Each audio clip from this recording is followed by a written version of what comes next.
All right, welcome to the final week of qualifying for EU for the NA versus EU Showdown. We're going to hop right into the leaderboards right now and check out where the teams are standing over their last 2 weeks of play. Again, the top 8 teams are going to be heading into the actual showdown to take on the NA teams as well. In first place, we have Kinetic with 211 points. In second, we have Torch with 178 points. In third place is Winner Circle with 154 points. Kinetic 1 is in fourth place with 117 points. Kicked Out in fifth with 107 points. RMV in sixth place with 105 points. And then we have a tie between seventh and eighth place for 94 points. Again, top 8 will be moving on to play against NA. We also have a few stats here for the kill leaders.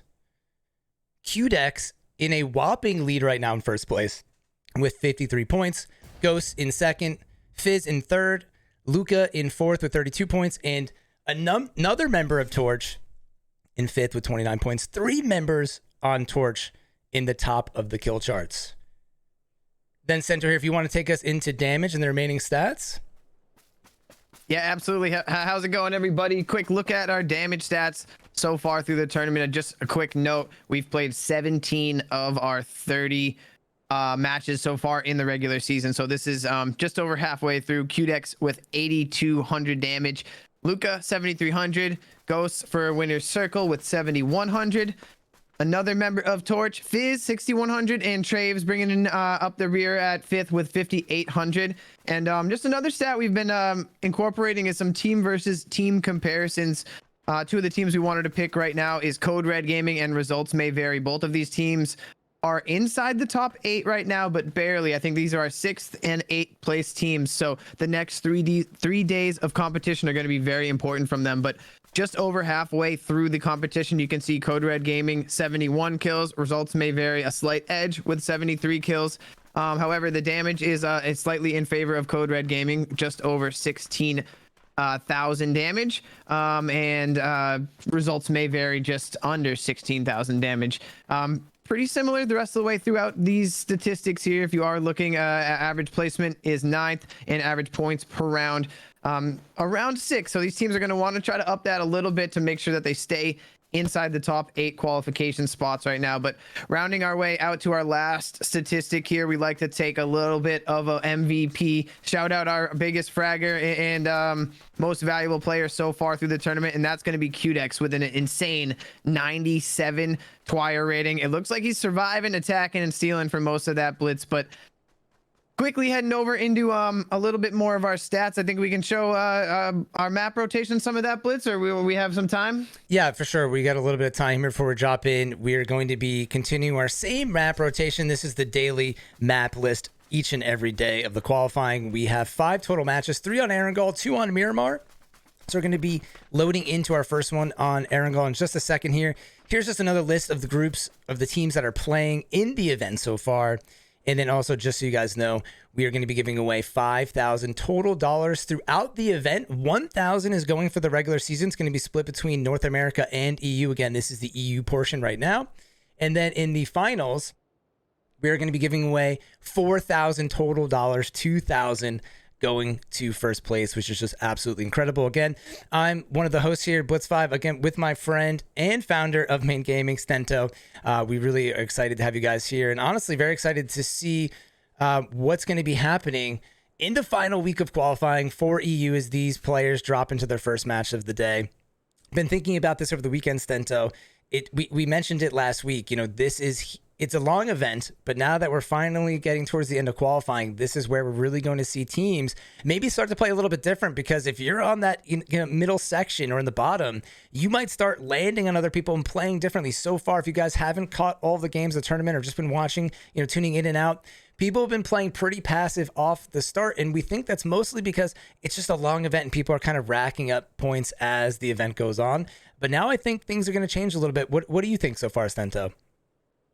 Yeah, it's a great point. I've been thinking about it a lot this weekend as well. Got the chance to enjoy a little bit of Florida sun, but I'm happy to be back here, and I'm excited to watch these teams battle it out in the final week of the regular season.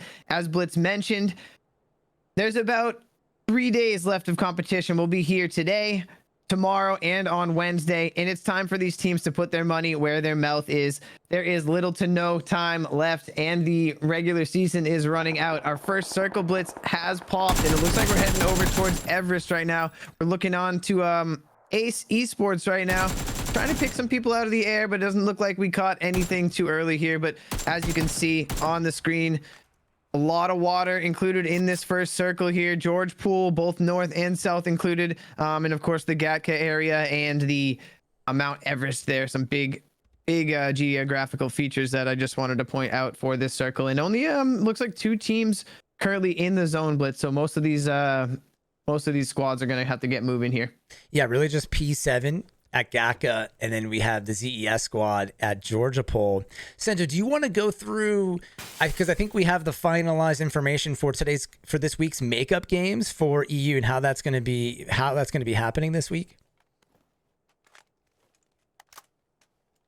Because we're going to be making, I think we're going to be doing if you guys weren't aware, we had some issues with PUBG. There was some servers issues last week. So we're going to be playing some additional EU games on Wednesday. Normally EU only plays on Monday and Tuesday. So it's looking like we're most likely going to have those makeup days on Wednesday. And then for people that aren't aware, there's the next PUBG update incoming on Wednesday, and that might affect our games on Wednesday, so we'll have maybe a modified schedule that we'll release to everybody and kind of give out more information when we can. Yeah, absolutely. So what the plan is we're going to play 5 games today for both regions. Same thing tomorrow, except for EU, we're only playing 4 games tomorrow. And then on Wednesday, we're going to be able to play EU. So we'll be back on Wednesday for EU for 4 games. But then I think the plan is going to be for the final regular season day for North America. We're going to have to push that off until Thursday because we are heading directly into the playoffs in this weekend. There's a little to no break for these players from regular season into the 24 game playoff here. So again, things are all going to happen really quickly here. We'll know which 17 teams are heading to the finals by the end of Thursday. And then again, we're rolling right into the finals with 2 Saturday, Sunday match days back to back. So everything's going to happen really quickly here. We've got a ton of PUBG to look forward to. And Blitz, why don't we tune into a couple teams starting to rotate here? One team we're going to have to keep an eye on is Code Red Gaming as you are looking at them. On pink is, I think, squad 16 here, as you can see. Yep, these guys are currently in 8th place right now, so they're going to be taking all of these games very carefully right now. They want to make sure they can lock down some extra points, perhaps go up a place or 2 right now. You know, it's still not out of the question that they could get into the top 4 and perhaps take some money home from these regular season qualifiers. So Code Red Gaming is a veteran squad, hosts a lot of events on their own in the EU side. So a big shout out to COR as they're on their rotation here. I did think we see something on the kill feed there, Blitz. Yeah, AE just picked up a kill, but I missed who it was on. Did you see what team it was on? It might have been on one of the members of Winner Circle. Code Red's actually getting pinged by P7 right now. Ollie's trying to get over here with his team.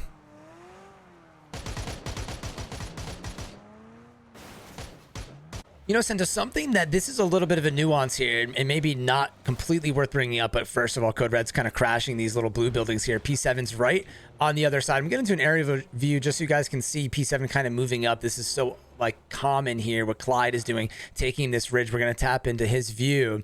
This is just a nice bunker here that kind of overwatches this compound and could put Code Red in a tough spot if their tires start getting shot out.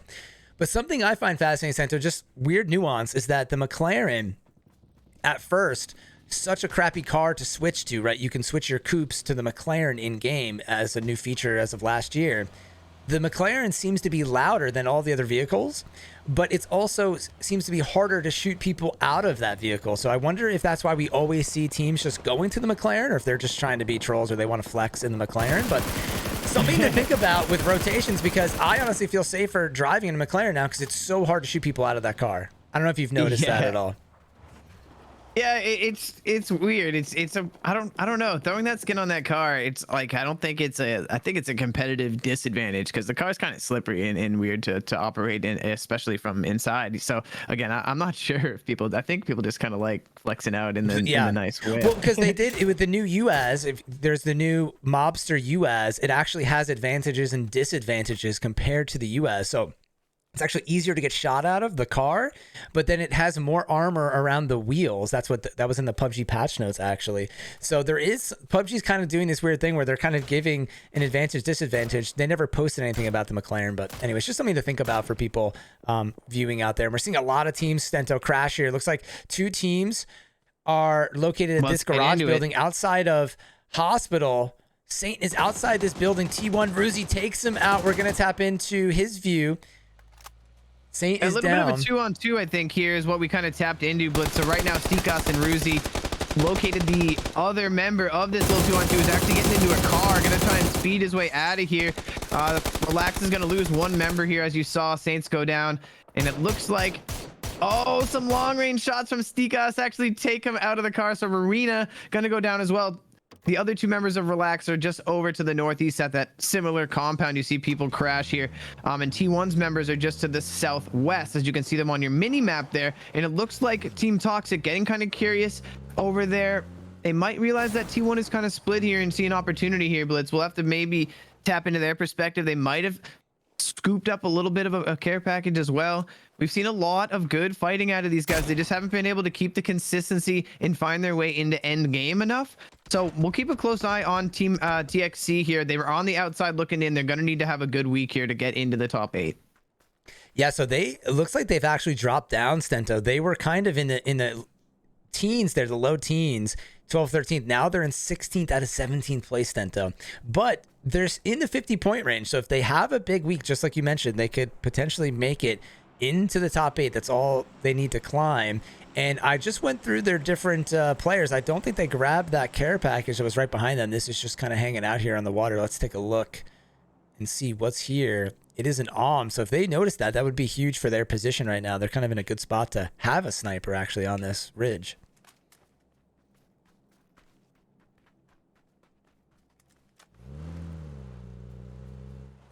Take a look at the map here and just see how many teams have made it into the zone.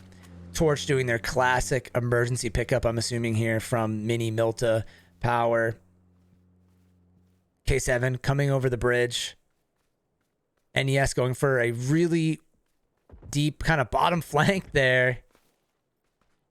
There's also a solo of Code Red Gaming over there. I didn't notice, but he's below K7, perhaps lagged out or something is my only what I can only imagine. But we already tap over to Torch over there at Milton Power. They must be taking an airlift. That funny glitch that we love to see, I think, is happening. Another AWM coming down. And yeah, I'm going to quickly take a look at Torch there. This is definitely one of my favorite things, glitches in the tournament, just sitting here waiting for the pickup. What's hard to say is they could be gone already. They might be in the air by now. This visual glitch is very strange. And what happens is we actually lose track of where they are, and then they'll just pop up kind of somewhere on the map. It's so bizarre.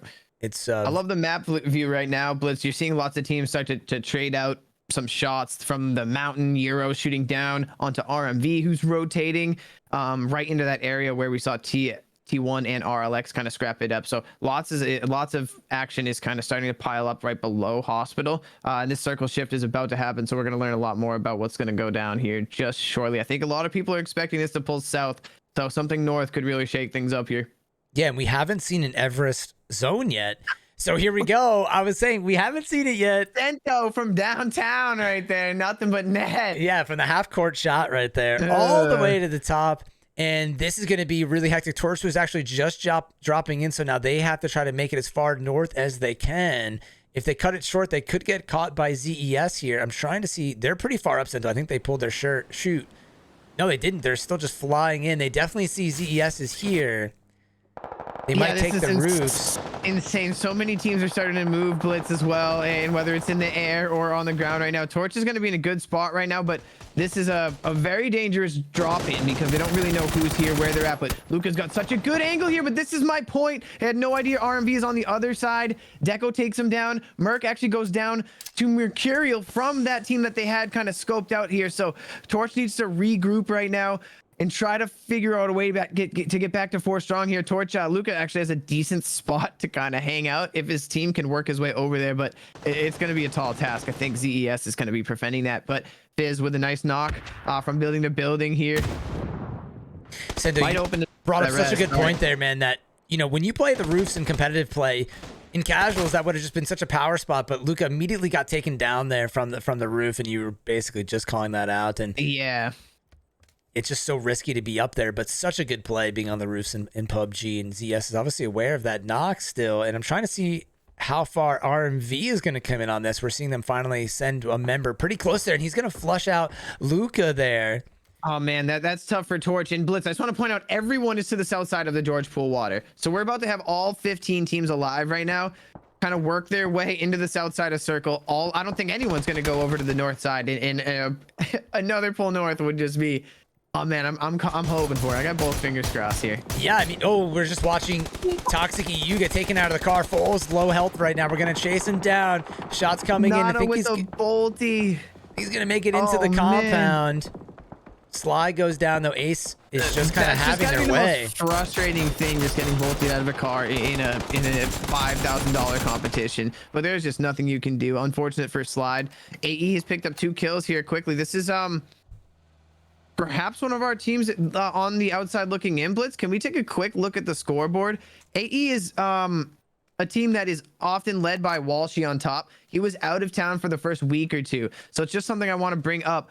AE is in 9th currently, so they are just under 20 points outside from Code Red Gaming. With Walshy back, they're going to be looking to gain a lot of momentum here. They've already picked up 2 quick kills. Thank you for that scoreboard peek, but we're going to keep a close eye on AE here throughout the day. But we're starting to see a lot of teams start to pick up some knocks in the kill feed. We have 3 teams kind of scrapping it out on the south side. KO, Winner Circle, and NES. All right on that top of the hill that people like to play here. It's getting pretty messy up here, Blitz. Well, we got Bueno for Winner's Circle, throwing all sorts of nades up the hill. He's got a knock onto Rez. And again, this is 2 teams up here fighting. Winner's Circle kind of cherry picking on the outside. But the interesting thing is that NES is so split that Winner's Circle is actually in a little bit of a pinch. I'm not sure if they even realize it here. Another nice nade from Ghost. Might have wiped that entire kicked out team who had a really good start to the tournament, but now is struggling a little bit. So kicked out, need to right the ship for match 2 here. Ghost just spraying through the smoke now, trying to get some knocks, but there's too many third parties for him to really hang up there for too long. They loot a couple of nades. They're going to try some nades into this smoke here now, Blitz. Yeah, underhand nade could be huge here, but Ghost got to watch out because he's caught with the nade there and couldn't shoot. And it's just Bueno up here. He's going to get the trade and get the flush on that. Yeah, that was my mistake. The other team that was up here got wiped. KO is still alive. I wanted to just correct myself there. I said KO got wiped. It was the other squad that was up here. Yeah, and Pole's finally here as well. He's going to give out a smoke and kind of watch their back, but they need him to kind of flank around to the right here, and he could clean up KO, which would be a big loss for them, as Sento mentioned. They haven't been playing, I think, up to their standards, but they're still in 5th place. But only 2 teams have been eliminated so far. They're just in this little dip. Pole's looking for it. Throwables came out. Gets knocked there from KO, but the trade comes through from Bueno. Great trade, and then Ghost goes over the hill and finishes off KO. Amazing start for Winner's Circle here. They already got 9 kills there, Blitz. That's a great start for this squad. And again, they wiped out Nitrous Esports, who was in this area, who now actually still has a solo over to the west side. You can see on your map right there, he's going to get in the car and kind of flee that area. So it's a solo did escape from that first team there. But a super messy situation here, and most of the teams kind of flooding into either crates right now, Blitz, or the southern side of George Pool. Hospital already taken. All of these compounds. Very tough for Toxic to move out of this spot right now. It looks like K7 behind them. AE is on the north side of them, kind of pinning them in. Yeah, I wanted to show this angle because Toxic EU is one of the teams. Again, there's 2 Toxics in here. So Team Toxic EU is in 7th. The other Toxic is in 16th place. So, you know, they're trying to make their way, solidify their way in the top 8. AE is in 9th place in front of them, and K7, the number 1 team, is behind them, stuck in the blue. So I feel like this is kind of an interesting spot because Zone is coming in right now, and Swift right now is leading the charge to try and lead a path for his team. Good spray onto Nada. Is going to have this little ridge, but Nades here takes him down to 9.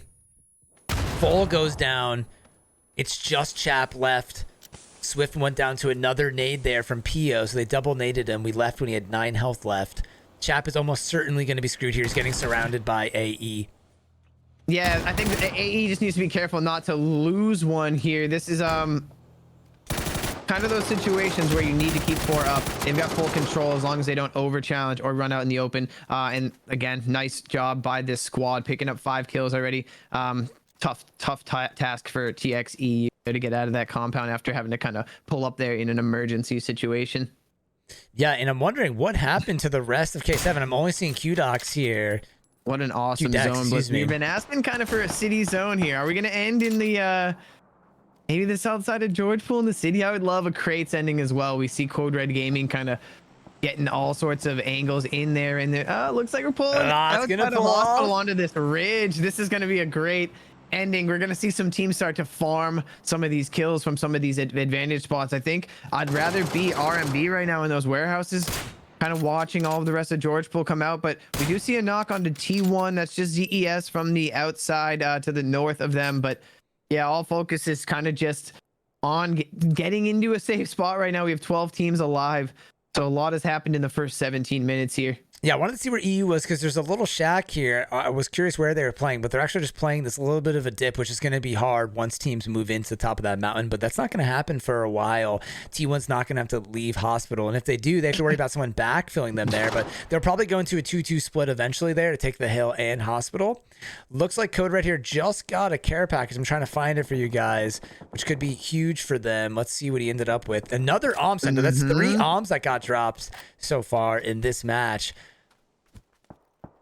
Yeah, so many teams are in good spots here, Blitz. You can see Hospital by T1, TXC just to the north of them, and then lots of teams are going to be comfortable in the north side of George Pool right now. RMV in the warehouses. Euro have that dip, which is playable for now, as long as no one takes the high side there. We're seeing a knock onto several members of TXC. I think this is all long range. Wow, they are dealing with it here. They're hurting right now angles. for sure. Getting a couple extra smokes out to just make sure they don't lose a member here. So always better safe than sorry. And look at T1 getting a little aggressive here with the grenades, really laying it down. They're going to need to make sure that they don't get too aggressive here. The third parties might come into play pretty soon. I think Ruzi's kind of realizing that and just being real careful with the push. Yeah, I'm so kind of curious as to what's happening with this zone because we keep seeing it in the tournaments over the past couple weeks where the zone kind of goes out into the field. So it kind of becomes this like kill circle, which we can see on the map. Like, how is Code Red going to get in right now? AE's on the outside, NES on the outside, winner circle. The one member of Code Red, well, no, the solo member of Code Red, RLX, Euro team, who was on the hill previously, all kind of going to be in a really tough spot. And right now, you're definitely happy if you're T1 or NES, kind of centered up, sort of off center. Same with RMV. Yeah, and this is about to be that phase 4 circle up, so they know it's going to pull off the water a little bit. Any team with a decent IGL can expect that to pull a little bit away from the north side of George Pool and probably back towards this south side of the road that's kind of striping through the middle of the map right now. So I think that's where it's going to end. But now some long range shots being traded out here. Winner circle are on the edge right now. T1 potentially going to be able to hold them out from this location if the zone does favor to this kind of north side here. But for right now, most of the teams are locked into decent position. This TXC team has just been taking a beating in that like kind of small mini hospital area down there. They got to be careful. And there you go. We knew we were going to kind of pull off the north side in phase 4, shifting off the water. And now this is just such an interesting spot because this ridge in a normal game is where you'd see a lot of people try to play, but that is just unplayable right now with 12 teams and all the angles on it. So it's not going to be in play until really way later. And there's a team in hospital. So lots of things to keep in consideration here as you see RMV trying to lay down some shots onto this Euro squad, still playing that dip safely. They're just going to need to make sure that winner circle doesn't run up on top of them here. Now laying down another knock here. 2 knocks Two against RMV. This might be an opening for them. Yeah, I was curious if they were going to send a car there, how they're going to handle this. Let's take a look at what they got working with them. They might just keep this dip. They have a car and a motorcycle. They don't have many lethals, or they've no smoke stento. So something happened maybe when they had to head down this hill, or maybe when they crashed here. They have no more smokes, which is going to be really huge for them not to be able to move unless they have some kind of the smoke pistols, which we can't kind of take into consideration there on the spectate screen.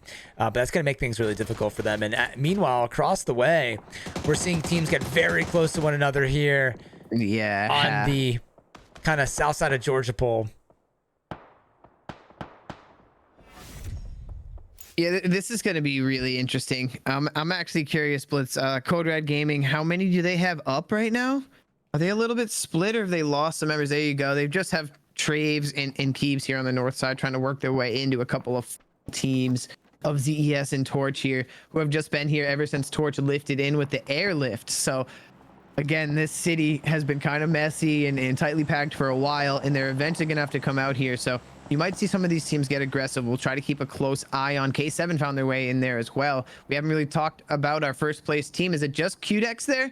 Is everyone else I think eliminated so. from K7? Yeah, it must have happened in rotation. We saw them coming over Military Bridge kind of late, and they never really made it into zone. I didn't see exactly who kept them out, but this is our first place team, ladies and gentlemen. This is our MVP, but no action for them in game one right now. QDex trying to get them into the top 8. Perhaps get a couple of points. We know what he can do as a solo here, and he's just in these buildings with the rest of these full squads here trying to pick up kills. ZES starting to lay the pressure down on the Torch. And again, these teams want to make this fight happen sooner than later, Blitz, because they're going to have to leave these buildings, and it's going to be possible with other teams there and the people to the south watching them. Yeah, we always say mutual destruction, and this happens, you know, anywhere from casuals to rank to comp play. When the circles just move and you're on the edge and you're stuck with another team, if you try to leave, they shoot you in the back. If you fight them, you kind of get stuck in the blue potentially, right? So it's really hard. Sometimes you do have to kind of pick up the aggression and make some moves. Hey, Blitz, I want to point your attention. The Euro squad in the dip. Winner Circle has pulled up now on this ridge. I think time is taken for these guys. It's only Ghost Bueno and Paul here. They have 12 kills between the 3 of them already. If they notice this Ghost is right here, he's just about to see them. I think he saw something. Nades out. They got 2 nades. Yeah. Here we go. They're cooking. Red zone act. They're gonna have to watch out for the long range shots not to get knocked. But there you go, Ghost. We've already seen him dropping nades onto other teams here. Can he pick up more than just one? It hits the rock though there. Ghost trying to get some shots. Pole doesn't have any throwable, so he's going to try to get an angle. Gets the knock, though. Has to watch out. Almost got knocked there himself. Is it just one left for Euro? I think so. It's just no Sino, but he umps from that distance. Actually, it was the ace. Looked like it had the up there for a second. Yeah, Winter Circle need to be careful because the RMV is overwatching from those warehouses here. So Euro, again, honestly, just in a almost impossible spot. They're going to want to try to play out of there, I think, because Winter Circle aren't going to let up until they're gone here. Nocino doing all he can to just kind of push onto Paul here, who just easily farms that kill with the 3x AWM. We're down to our final 9 teams, 25 players. Circle keeps centering onto RMV and the warehouses here, and now we're seeing knocks break out in this north side of George Pool.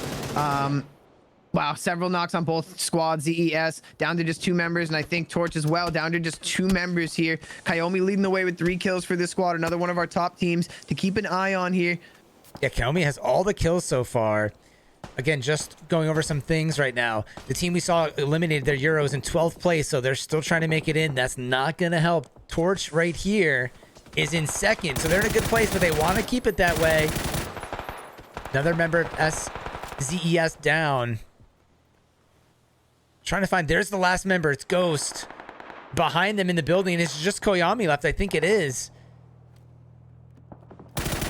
Trying to pre-shot here. The stun might hurt Koyami, and it does. It was a perfectly timed stun, but now Ghost is really here. Well, as this smoke dissipates, he's not going to be able to survive across the street, and just like that, we're down to our final 7, but it's going to quickly move down to the final 4 here. I think Stento and T1 might have kind of dropped the ball and moving out too late. They're fighting with Toxic, but they're going to lose the hill, and AE is there. Ruzi's trying to play aggressive and push behind Toxic and potentially finish them off here. Yeah, this is going to be really difficult for T1 right now. They've already got 5 kills. Ruzi and Kiss doing a good job to clean up Toxic there as they left that mini hospital area. They're in big trouble here if they don't know AE is behind them. It looks like Ruzi does know that there's a threat this way. It's a full 4-man, I think, for AE, so they're going to need to be careful. At least 3 players in that direction. They got QDex on the low side, north side. And RMV still in the warehouse is very safe. Kind of just third-partying everything. They circle up again onto RMV in those warehouses. So this is going to be their game to lose from that location. But there's still several factors and several broken teams involved right now. Can Winter Circle continue to maybe wrap around on AE here? A little bit of a 3-team battle on this back ridge as the rest of the teams are kind of locked into their positions, whether that's because they're RMV in the warehouses or broken teams all out the map here, kind of just playing edge and stuff. T1's on the push. They're pushing through the smoke. Nada goes down from Ruzi.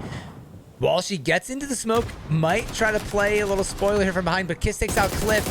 So it looks like AE's falling down now. The trade comes in from Wall Street. He gets one of the knocks. It's 1v2 now. Shots come in through the smoke. Wall Street trying to flank. Catches the member of T1 on the revive, on the heal, excuse me, but gets taken out by the last member. That's Ruzi just really clutching up for his squad, Stento. He's got 4 kills here. Had a couple knocks there. But look at this zone, everybody. The zone left the hill. They need to get these revives off immediately, but Circle's coming now. They might not get everybody up, Stento. I think they're going to have time. Circle's going slow. Yeah, moving slow. They're going to be fine on that side there. And yeah, I think this might. Hey, I'm hoping they're proving me wrong, but I think this might be a little bit of an anticlimactic ending here. RMV's got such a good spot right now as a 3-man. Winner Circle starting to take a vehicle into a better location here. I love this play from them as a 2-man. They're going to hold the Euro dip there and push Ghost up to this location. He's pulled the car up in a good spot, so he's safe from the high side there. And obviously the telephone tower there giving him some safety from the warehouses. So he's in a really good spot now. He almost got to center zone. And T1 beginning to kind of wrap the ridge around on the high side right of Ghost, as you can kind of see. A massive game here for Winner Circle to start the day. Already 16 kills. We have to shout out this squad so far, and they're already into the top 4 here. Yeah, basically right now, Ghost just needs to wait until T1 comes over this hill because the hill's not in anymore. He spotted Kiss, but Kiss got Bueno out pretty quickly there, and now it's going to be kind of 3-on-1, but he's got this nice little car ridge. The zone actually takes out Ruzi. He's going to be lost to zone, though. Clousy kind of stuck on that angle. Trying to see if some shots from RMB are coming in, too. Nade coming in on Ghost. Rousey kind of over-peaked while the blue was coming on the wrong edge there. Rousey also going to go down to blue here. So they got the other member Bueno for Winner Circle, but now it's just a bunch of solos here. That first nade was just about to pop, and the RMV nade comes in and takes him out. Kiss right now in the edge of blue. Gonna go down, so all of T1 goes down to the blue there, Stento, if you didn't notice that. That's pretty incredible. And just like I mentioned, we were gonna go down from 7 to 4 pretty quickly, and we're actually already in to the top 2. And as Stento mentioned, kind of an anticlimactic finish because RMV's just sitting here pretty, and every other team has kind of just been scrapped down to nothing. I was gonna say switch to QDex, but it doesn't matter. Some great spray out of Moz there is gonna take him down. And yeah, we've seen some crazy endings, so that's a little less intense than we've seen before. That zone really tough for people to get into the ridge and play that center ridge there. But RMV, one of our featured teams from the beginning analysis, picking up the first first chicken dinner of the day with 7 kills. QDex snuck his team into second place there, which is very good with just 1 kill. And rounding out the top 3 is going to be Tenetic 1 with 11 kills, Blitz. Oh, awesome stuff, man. Hello, everybody. Welcome to the final week of qualifying for EU. We're very excited to be here again. That was just game 1 for EU. We're going to have 4 more games after this, and then we're going to take a break, and then after that we'll be back at 8 p.m. Eastern for the NA portion of this. Because this is the last week, we're finally going to be seeing all the teams kind of round out everything for the point system and then head into the playoffs and in the finals. This is actually going to be the busiest week, Center, because we have games this week and then heading into this weekend. So after this week, you know, the games will be taking place on Saturday and Sunday. We'll try to give out some more information and remind people of that. But at the end there, you pretty much sent to, you had a magic ball today. You were calling the zone, the different plays, the ending there, a lot of stuff happening, but it's still a good game. But the ending was kind of less exciting because so many teams were so damaged getting into the final 10 there. Yeah, a lot happened like mid game, and when it kind of the zone was just crazy. Can we talk about how it originally pulled so far to the north and then it kept everyone on the south side of that George Pool water? So lots of those teams did a really good job to just stay alive because there was like little to nothing to play there, especially with center zone just being that big ridge. So just a really tough zone to play. We saw like no full teams at, you know, really early on there. So we were down to like 3-mans and 1-mans and 2-mans pretty early on. So just a crazy zone for a not so crazy ending. But just match 1 of the evening. We're already filling the lobby for match 2, ladies and gentlemen. We'll be right back on Erangel in just a few moments. Stay tuned.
All right, welcome everybody to game 2 for EU today. Last week of qualifiers for the MGNA versus EU showdown. We're going to go through another intro here for people that are just tuning into the event today.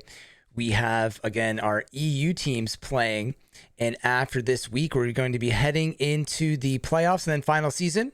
So at the end of this week, we'll be deciding who gets to split the $1,000 regular season prize pool, 500 going to NA, 500 to EU.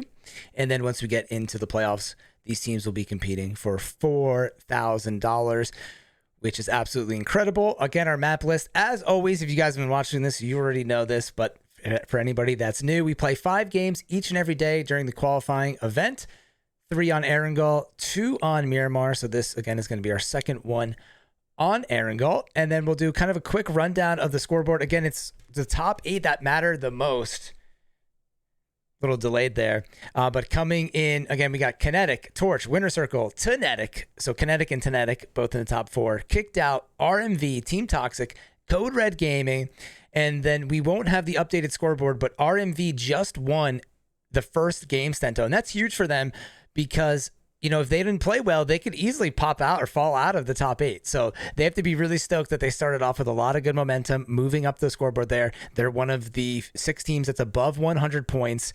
So that's really great. And then obviously if you're Code Red Gaming, Ace, Toxic, Retired Sinner, Nitrous, Euro, you're very close, but also maybe a little stressed out because you only have today, tomorrow, and Wednesday. It's still a lot of games though. We still have a lot of games to be played. So that's kind of exciting. Anything you want to mention here, Stento, for anybody? Yeah, you brought up a great point. We did a comparison to start the day. Maybe we can take a peek at it real quick one more time between 2 teams, RMV and Code Red. These were 2 teams we're going to keep an eye on. They're in 6th and 8th place, respectively, to start the day. You can see the kills versus damage stats, all very serious. Both teams averaging like a 9th placement with 6 points. We just saw RMV take the first game with 7 kills. So that's going to be 17 points and a first. Going to boost their stats up again, and this will actually update our head-to-head. So we'll kind of keep popping back into this throughout the night. But a very good start for RMV to kind of start to lock in their position in those top 8. As Blitz mentioned, we have 30 matches total to be played here. We just played our 18th match. So everything's going to kind of shake out quickly here in the next 3 days, but there is still a lot of PUBG to be played here. First plane path here, Blitz, second plane path as we jump into game 2 was from George Pool right down to Milton Power as we say goodbye to the plane path on the bottom right of your screen. This is a plane path we've seen a lot, Blitz. Perhaps a circle we've seen a lot too. We'll have to wait a second to make that call, but I'm afraid we might be heading down to that Torch, Milton Power, Woodyard area. I would love to see another one of those. I think we've had a little bit of a break. A little bit. Yeah, this is a zone, a circle. Wow, RLX here. We saw them try to go for this Dacia and maybe get shot out of the car quickly. Saints is not having a good day. He was our first death in the game earlier. That is frustrating. You know, he kind of is the guy in the team, I guess, that goes for the vehicles. A lot of times there's the players that's like kind of the IGL who will scout, go for the vehicles. It's a tough role to play because you're putting yourself out there to go for the vehicles while your teammates take the hits. Yeah. You do take those solo death hits sometimes if you're an IGL trying to scout, but I think lots of people argue there's you know, safe ways to do that, and you know, a good IGL obviously minimizing their deaths here. But this is a big fight breaking out between RLX and Euro here. Ruina with 2 quick ones onto Euro. They're gonna have to regroup here. This is a messy place to fight early game. Blitz Watertown. I wouldn't imagine we'd see 2 drops, but perhaps some of these teams are getting a little rowdy and reckless, maybe to pick up some extra kills.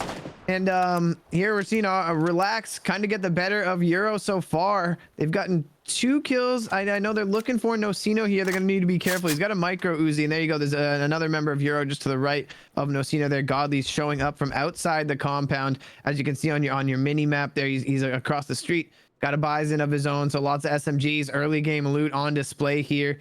And just one of those messy drops, huh, Blitz? Yeah, wow, catches him right through the window at the perfect time in the micro Uzi. That's one of the fastest kind of up close time to kills right there, and just insta drops him, and just kind of, you can dump that magazine so quickly on the micro Uzi.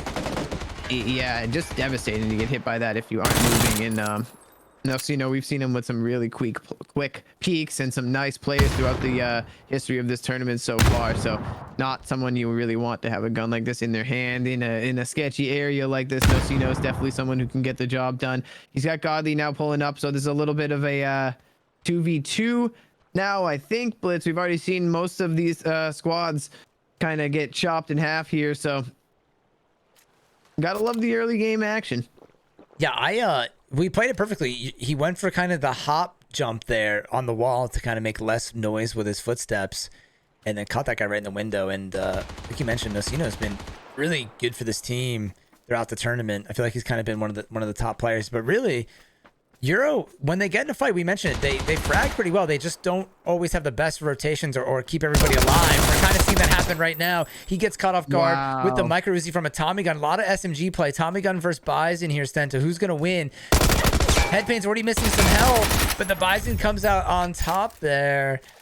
And Euro's going to survive with 2 members. RLX, who I think is one of our last place teams, unfortunately goes out first, and would not have expected to see teams fighting in the Watertown section, but that's where we're at right now.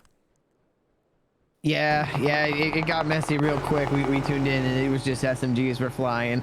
So first circle is popped, though. I don't know if we've talked about it too much. It's heading up towards Yasnaya, perhaps Stalber, but I think the circle usually ends just to the right of Yasnaya, but we're going to see teams try to get into position early here. A couple of teams getting close to each other. Winner Circle and ZES in the mansion area. TXC is rotating around the top of Yasnaya, which is already being taken by P7. So we're seeing a lot of movement right now. Lots to keep our eyes on, ladies and gentlemen, but nobody's on top of one another at the moment. Yeah, a couple of spots for I mean, this is way too early on, but Stenta and I are pretty good at calling the zone, so we kind of have fun doing this. This is a very common kind of ending spot for this zone. On top of, sometimes the zones will kind of end over here outside of Heaven. There's another kind of very popular location for zones to end. And then also outside of Mansion, a lot of times you'll see some kind of zones pop over this way, kind of by the swamp potentially. Really curious to see if we kind of catch any of these that go to this area. I mean, you've really been able to kind of spot these, but obviously it's pretty early to call it out. Yeah, we do have some fun with guessing where these zones are going. We got to keep ourselves entertained throughout these slow starts, but it honestly hasn't even been that slow of a start. I think we just I think it's just fun to call those zones. No, it is. It definitely is always exciting here. KO kind of rotating close to TXC. NES is getting a care package. So I just wanted to take a look at this. We're kind of hopping all over the place, but where is this care package? It's up the hill a little bit more. Just missed it for Jackal, who's getting potentially an MG3. Take it. Might have just got an Jackal. Xbox crash there. We did. Oh, heck yeah. So we'll, the care package too much to handle. Give me 3 seconds. We got the Series X. We'll be back in literally just 30 seconds, probably.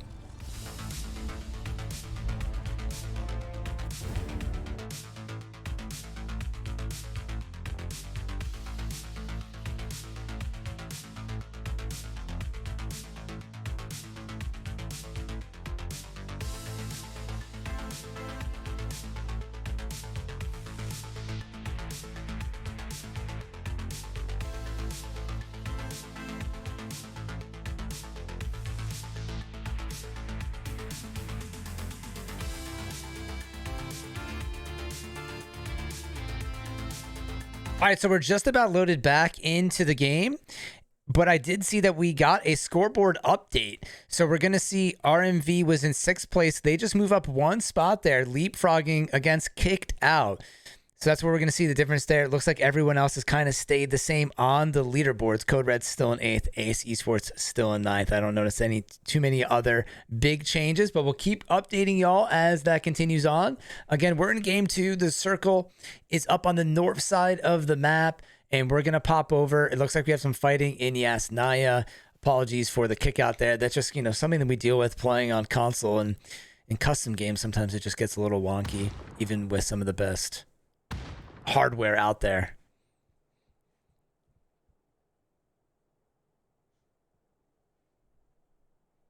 Toxic. Again, 2 team Toxics. This is Toxic EU in 7th place.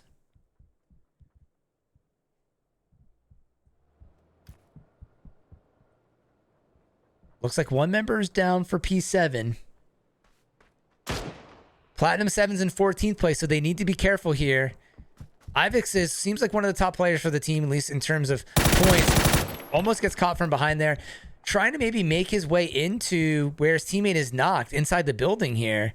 But Clyde, it's kind of hard to get into. TX is already all over this building. He's going to maybe try to make a smoke wall here to get in.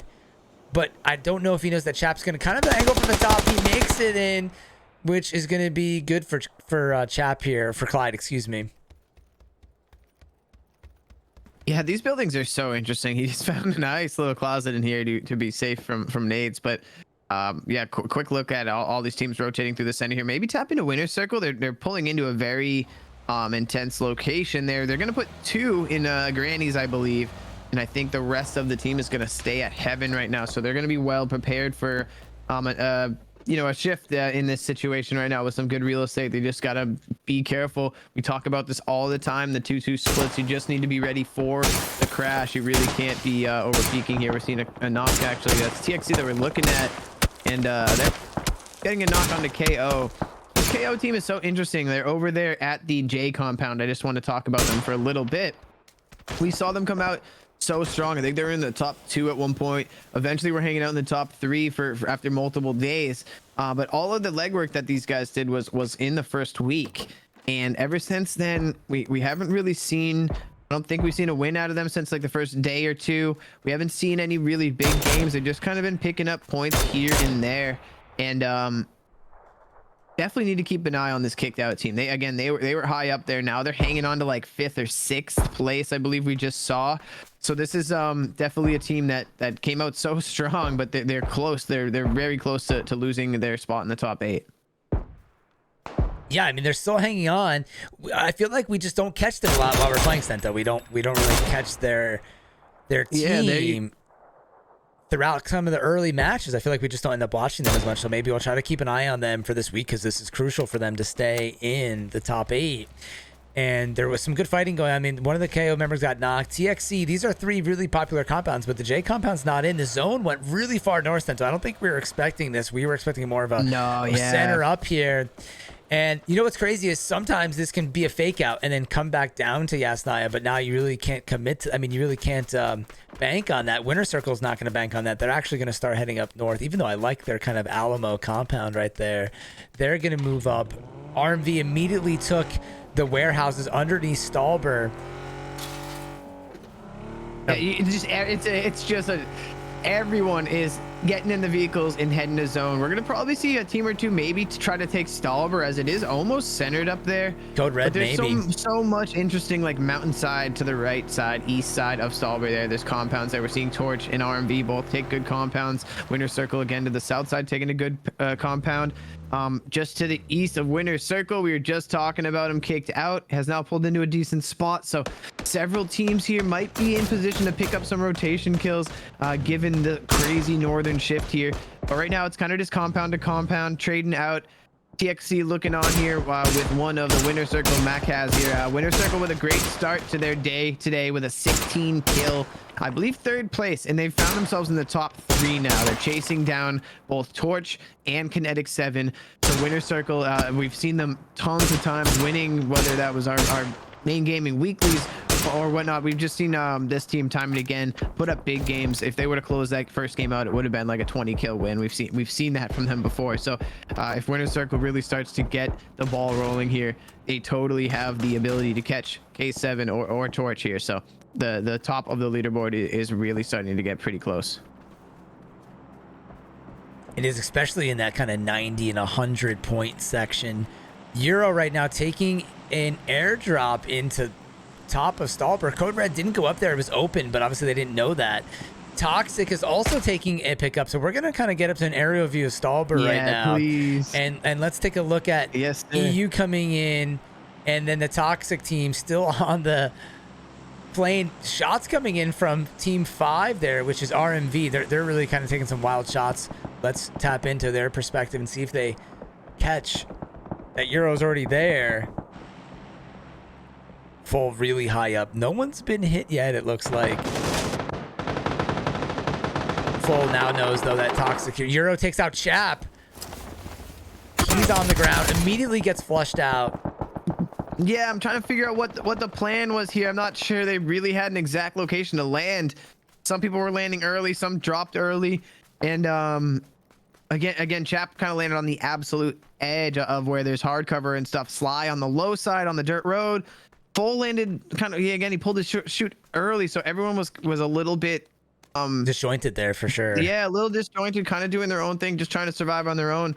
And again, I think we talk about it a good amount that if you're going to take one of those things, you need to have a plan B and plan C on where you're going to land and stuff, because we oftentimes see these teams get pulled apart, whether they're landing in different spots or out of the sky or whatnot. But third circle has popped directly onto Stalber. So this is just one of those circles, Blitz, where I think we're going to see a lot of teams start to die off, and we're going to see fighting throughout the entire course of this game, just about.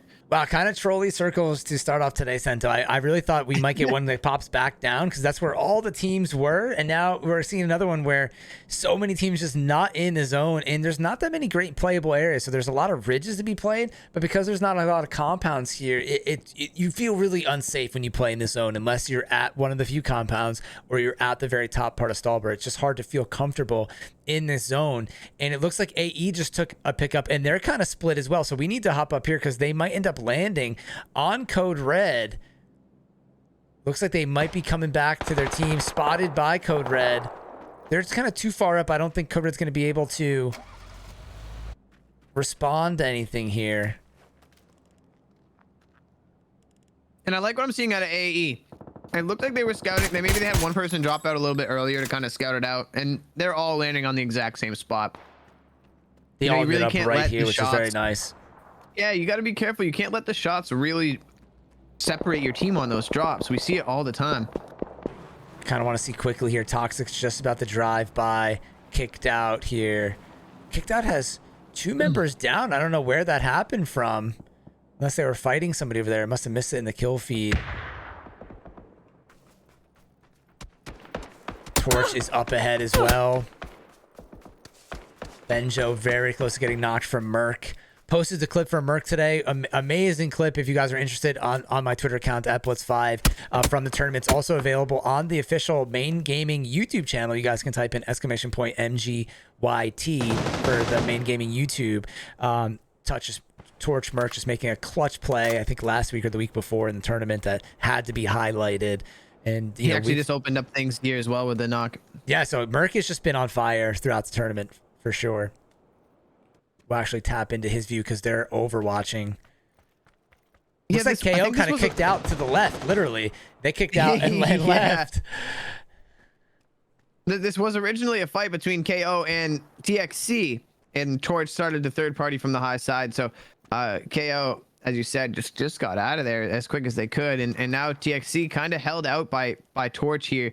And they're gonna get back to 4 strong here, but Merc and the boys are in a really good spot with the high ground, just kind of bearing down onto these guys. Yeah, Luca in a good spot. He got killed early last game, so we couldn't really see him get the ball rolling yet. Stickas. Oh, that's T1 there. Nade coming in from Luca. Don't know if that was cooked enough. Probably gonna bounce past Frozen.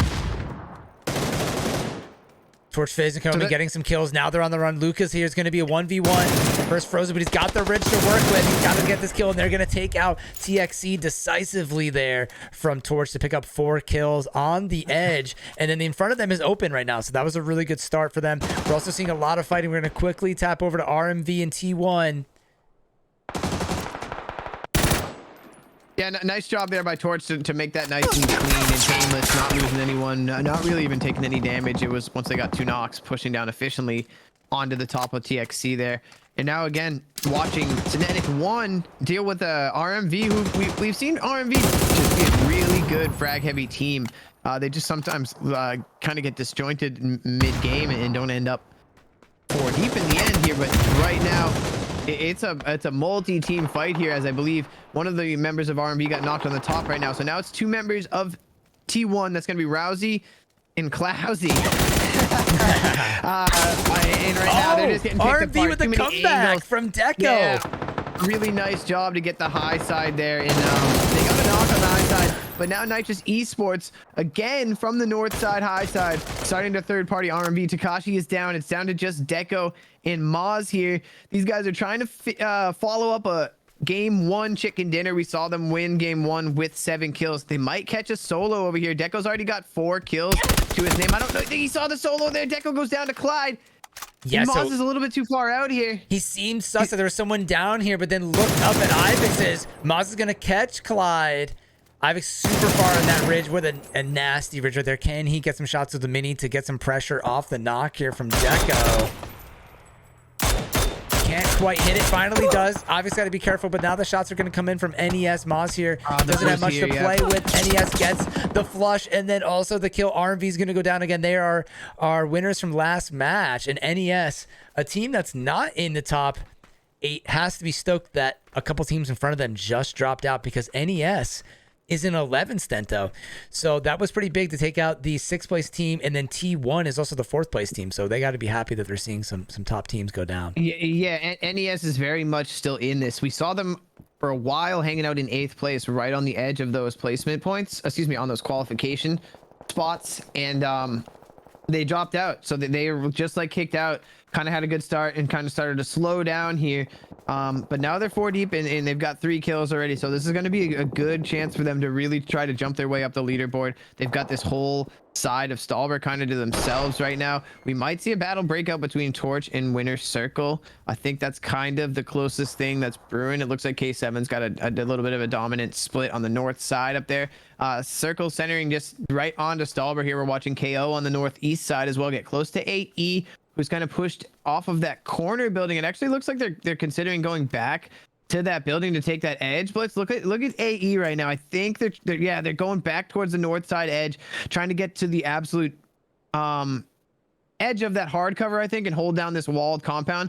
KO it was getting close, but I think they kind of realized that's not theirs to take right now. And I love that Merc and the Torch boys are pushing into this. God, Stalber is just such an interesting zone, man. I'm so excited for this zone because sometimes you only see the Stalber action very, very end when there's only a few people alive. So the fact that we have 9 teams and Stalbers in the zone here, and it's pretty small.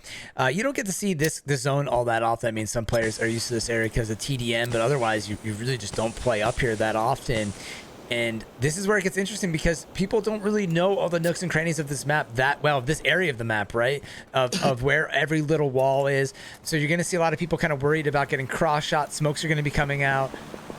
People are going to get caught out kind of rotating through these pillars. Blitz the north is about to break out. K7 long range trading out shots with KO here, excuse me, and KO doing a good job to get rid of QDex. QDex was sneaking up on them, and they actually got him right after Nox were traded long range right now. AE might get a little bit curious here. It looks like Cliff Denata perhaps considering pushing down the hill right now. K7 is going to be back up to 3 strong here, but as I mentioned, QDex was closest to KO, as you can see on your screen here. He's knocked, and Cliff is getting curious. He just doesn't have quite the angle onto KO that he needs, and he again is being very careful because he realizes this is 2 teams and doesn't know exactly their location right now. But KO, we talked about him a lot earlier this match. They need to have a good round here. They're hanging on to a placement, a qualification spot right now, but they've been dropping slowly since their strong start. So a really good job kind of butting heads with K7, our first place team there, and remaining 4 strong. NES just pushed Toxic on the side here. They also have a P90 for them. Jackal and Rez here are in the corner compound. 2 members outside. I think there's only 2 members left, or 3 of Toxic EU. NES is going to pick up that on P7, the remaining solo member. That's 4 kills for them. Rez just caught Sly in the Wizard Tower. Took him down to just a few HP there. No lethals for him, though. He tried to take out a throwable, but decided not to go with the stun. It's not going to be that helpful in the Wizard Tower. K7 on the other side. Also, I just want to bring your attention, Sento. Check out this spot here. We'll pop back in a second. Euro no Sino there, Nocino. Hey, hiding on top of the castle. Let's gonna be pretty interesting to see how long he can survive in there. He's just in on this next zone, so he's gonna be okay there for a little longer. But I think we gotta watch NES now because this is their time to get some points and stay alive. They need to play smart. Looks like they have 2 care packages. They have the MG3 and the P90, so hopefully they have some gear to go along with it. I love what they're doing too. They've got a couple of their members already into Stalber, into some hardcover, playing the garages, and Mulf and another member kind of hanging out on the edge, making sure that no one peeks off of this west side into the compound. So I really do like this. They just got to make sure that they regroup and don't lose one because of this split here. They've got just a 2-man of Toxic EU here. If they Wolf do is get a gonna go for knock, they might lethal. consider this. Yeah, they might consider this push here if they do get a knock. That's a great stun. It's kind of stunned the whole team here. I think they're going to want to try to push onto this. Another nade is going to go out here. Top shelf. No damage Take on the slide. slide. Yeah, and Sly with a good peek here. And now this is, dude, NES has to be very careful here because Full has a different angle. Rez almost poked out into the Sly goes back in, almost gets knocked there, Sento. Super, super close. I'm also watching K7 is moved up. Winner Circle's kind of skirmishing with Torch. Now we have to decide if we're going to watch NES or Winner Circle. Winner Circle has to move in. I say we kind of catch them just for a second here because they, again, we picked... such a strong game one. Yeah, such... And currently... Yeah, if you are just tuning in, Winner Circle is our third place team on the leaderboard right now. In match 1 of tonight, they had a 16 kill third place, I think. So a really big round to start off the night here. And it looks like game 2 was a slow start, but they're still 4 deep here working their way in on the south side. Bummer thing is that they're running into the second place team here, Blitz. Merc, as he often does, leading the way for Torch with the first knock here. Bueno put some good damage down onto him. Merc with a nade. And just like that, Winner Circle eliminated after such a strong game 1, as Stento mentioned. Torch has to be stoked about that. That's 8 kills for them as they kind of take over the bottom part of the map here. The only thing they have to worry about. Unbelievable push there by Torch, Blitz. No, it was a great kind of counter push. I mean, a stop. Gatekeep, really, honestly, that was great. Yeah, they had some nice angles, and Winner Circle again, such a good team. So for them to go down quick like that, you know that the comms must have been on point there for Torch to just kind of swarm. Lots of knocks happening on the kill feed here. Sly for Toxic EU taking down one of those NES guys we were watching for a while, and Torch picking up another kill onto KO here, who's now down to 3. That was their first loss there. We've seen some good work out of these guys coming off of the north side of the Stalber Hill. Now it's going to be up to Chris, Batulins, and Marco to hold off this 4-man push of Torch here. We might consider this now that they've eliminated one of these members, Blitz. We might see a push here. We're seeing a lot of mutual destruction on the kill feed right now between NES and Toxic EU there. K7's kind of looking on. A little bit of space. Yeah, I think that we might see a push here from NES, Blitz, because I think NES needs to make a push now. They need to be careful and efficient here because the third parties are coming. K7 starting to chomp at the bit a little bit here on the north side. They know most of the action is happening at this wizard tower here, but NES doing a good job of kind of extending a few players out to the west side here, preventing any sort of a push or a wrap from Kinetic 7. So just a really difficult area to play in NES with the multiple teams in the area doing a very good job. And Batulins actually from the other side just finished off K7. Wrapped K7, yeah. Very well done from KO. He said they needed a big game here. And that's going to be very big. And Spirits with some big shots of his own. Red Dot on the barrel. Takes down Sly with the headshot. They know where Full is. He dropped out. Oh my gosh, he took down one and put another one to one shot. NES is crippled, but they are still 3 strong here. Yeah, that's great for NES, but that was super risky that they were kind of being so slow on trying to get out Toxic EU. They had 4 up there for a while. It was 4v2. But they're gonna survive with 3, but that was, could have been pretty bad for them there. They need to get looted up and out of that location quickly here because Torch is working their way through the ruins part of Stalber here, and KO beginning to wrap into that location that K7 was holding for so long. It was such a good spot that K7 had, but it was just kind of too much going on around them that they weren't able to hold it. And a really good push, well timed from KO, is going to take them out of that location. And now it's kind of up to Torch to not get too locked into NES here, or they're going to get third party from the north side from KO. I definitely would want to be in kicked out's position here, Blitz. We said they needed a big game at the start of this.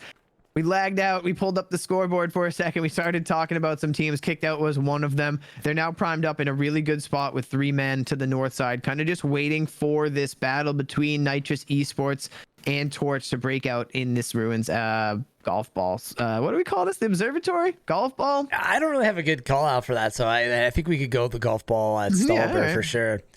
NES is 3 deep over there, so they kind of might get farmed here a little bit, trying to leave as Torch already has the drop on them, laying down a little bit of damage as well. again, I think it's just up to Torch not to get too locked into this NES gatekeep here. They're going to want to assign 1 or 2 players to watch the north side and kind of figure out how they're going to move out of this area. But NES actually laying down some good shots onto Kayomi all the way on the top of your screen there. Almost one shot and kicked out. They've got some heavy artillery, kind of just waiting their turn. There's no need for them to push into these buildings. If they do keep a nice spread with this 3-man, they should be able to farm just about all of these kills. They're going to want to watch their blue edges and just keep an eye on the south side right now, because this is going to go down between Torch and Nitrous Esports at some point. Nitrous, I think, are going to be able to hold on to this for another 15 seconds, and then they're going. Smokes are going to probably come out here soon. And wow, risky. They're going for it now. I like this play, though. I like not waiting till the last second. But Torch Fizz catches Rez there trying to leave. 2 members are going to make it out, but now they're getting caught by KO, though. Fizz gets hit with a nade. Yeah, Fizz playing super aggressive here. Not really much for them to lose here. Love the play of the sniper tower popping over the top. Spirits was prone, just kind of hiding from the shots from KO there. And now we're actually seeing KO start to get some angles. One of the members for Torch is knocked here. This is going to go for a res here. I love the back out there. We're going to see what KO is looking out from the other side. But Tulin's clearly leading the way here for the squad, farming 6 of their 7 kills. And Merc laying down some good shots onto Chris here. But KO's got some good angles. They need to make sure that they don't get overwhelmed by the 4-man of Torch. This is a veteran Torch team. They make really good plays as a squad here, Blitz. So Marco's going to need to be careful. I think that 3-man of Torch might try to wrap this edge on him. Great points there, Sento. Perfectly calling it. Torch has that little wall they can kind of use to their advantage, but right now it looks like KO has more of the zone. We're going to see the circle go into phase 9 territory right now, and this might overwhelm Marco. He's going to try to get into the smoke and kind of push back to the left. I'm going to get into an aerial view. They are kind of 3-ing up. Batulins is coming over. They're calling in some backup here. No lethals for these 2 members, so these shots to the smoke start. Chris from downtown with a nade. Torch Fizz goes down, though. Batulins goes down in the trade. Marco has no health, needs a first aid. So does Chris. It's 2v3 Stento. KO Chris is playing versus such Torch. a big role here on the backside, kind of anchoring things for his squad. But Toons is already knocked. Fizz is already knocked. This is a 3-on-2 right now. Some good shots being traded out here. And Merc, as he often does, wins that 1v1. And now it's just Marco in the blue. Gets a nice knock. He might have a little bit of smoke cover here to try to get this first aid off. It's going to be 2 members, Kayomi and Merc, wrapping the edge of the smoke, trying to find out exactly where Marco is. They know he's in the smoke, but that is thick right now, and they can't really make out exactly where he is. They're kind of spraying into it. They're laying some stunners. Marco steps out, gets a thirst. This is going to be very difficult. He's laid down another smoke or 2, Blitz, but I heard he's out of first aid, Stento. He's not going back to full health here, and he gets caught with shots through the smoke, and Torch is going to take out a 15-kill dub for Game 2 on Erangel. With what an incredible Stalber finish. You don't get to see one that's in Stalber for that long. Really fun there. And KO making a comeback there, since we haven't seen them with a great game in a little while. In second place with 9 total kills. And then NES, who's outside of the top 8, has to be stoked. They're going to round out the top 3 in third place with 7 total kills. Is that right, Sento? 7 kills there. Math checks out. Which is great for them. Math on the fly, baby. What's up, everybody? Hold on. We're in the wrong screen right now. What's up? Welcome in. Shout out to Augie for the raid. We are doing our last week of qualifiers for EU for the NA versus EU Showdown, brought to you by Main Gaming. Myself, Blitz5, here with the co-host and founder of Main Gaming, Mr. Stento.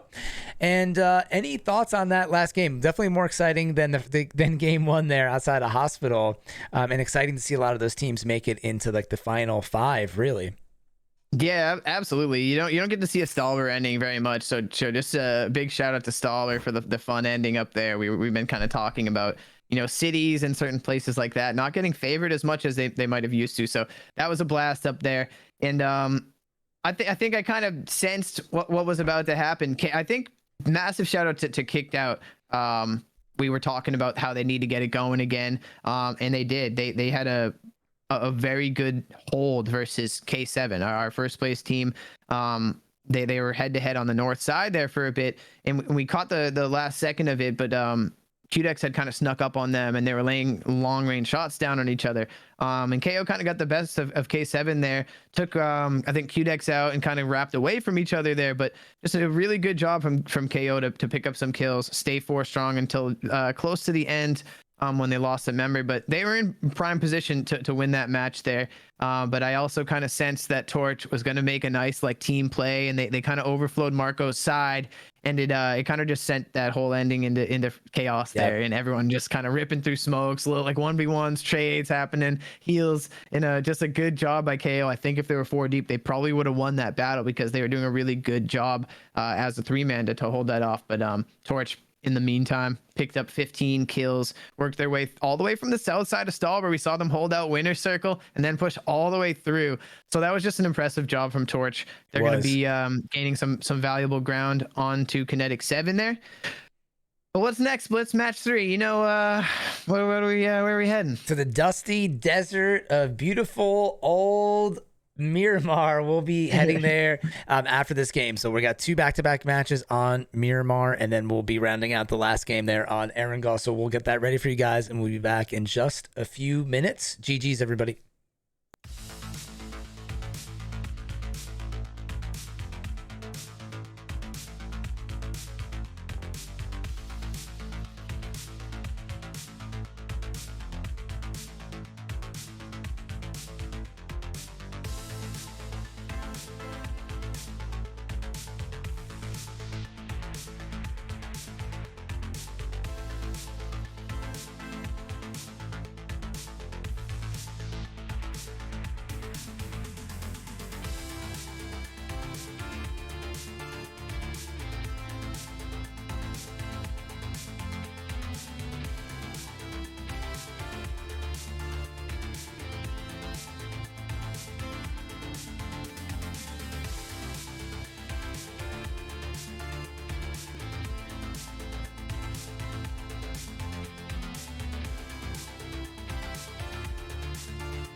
All right, ladies and gentlemen, welcome to the final week of qualifying for EU.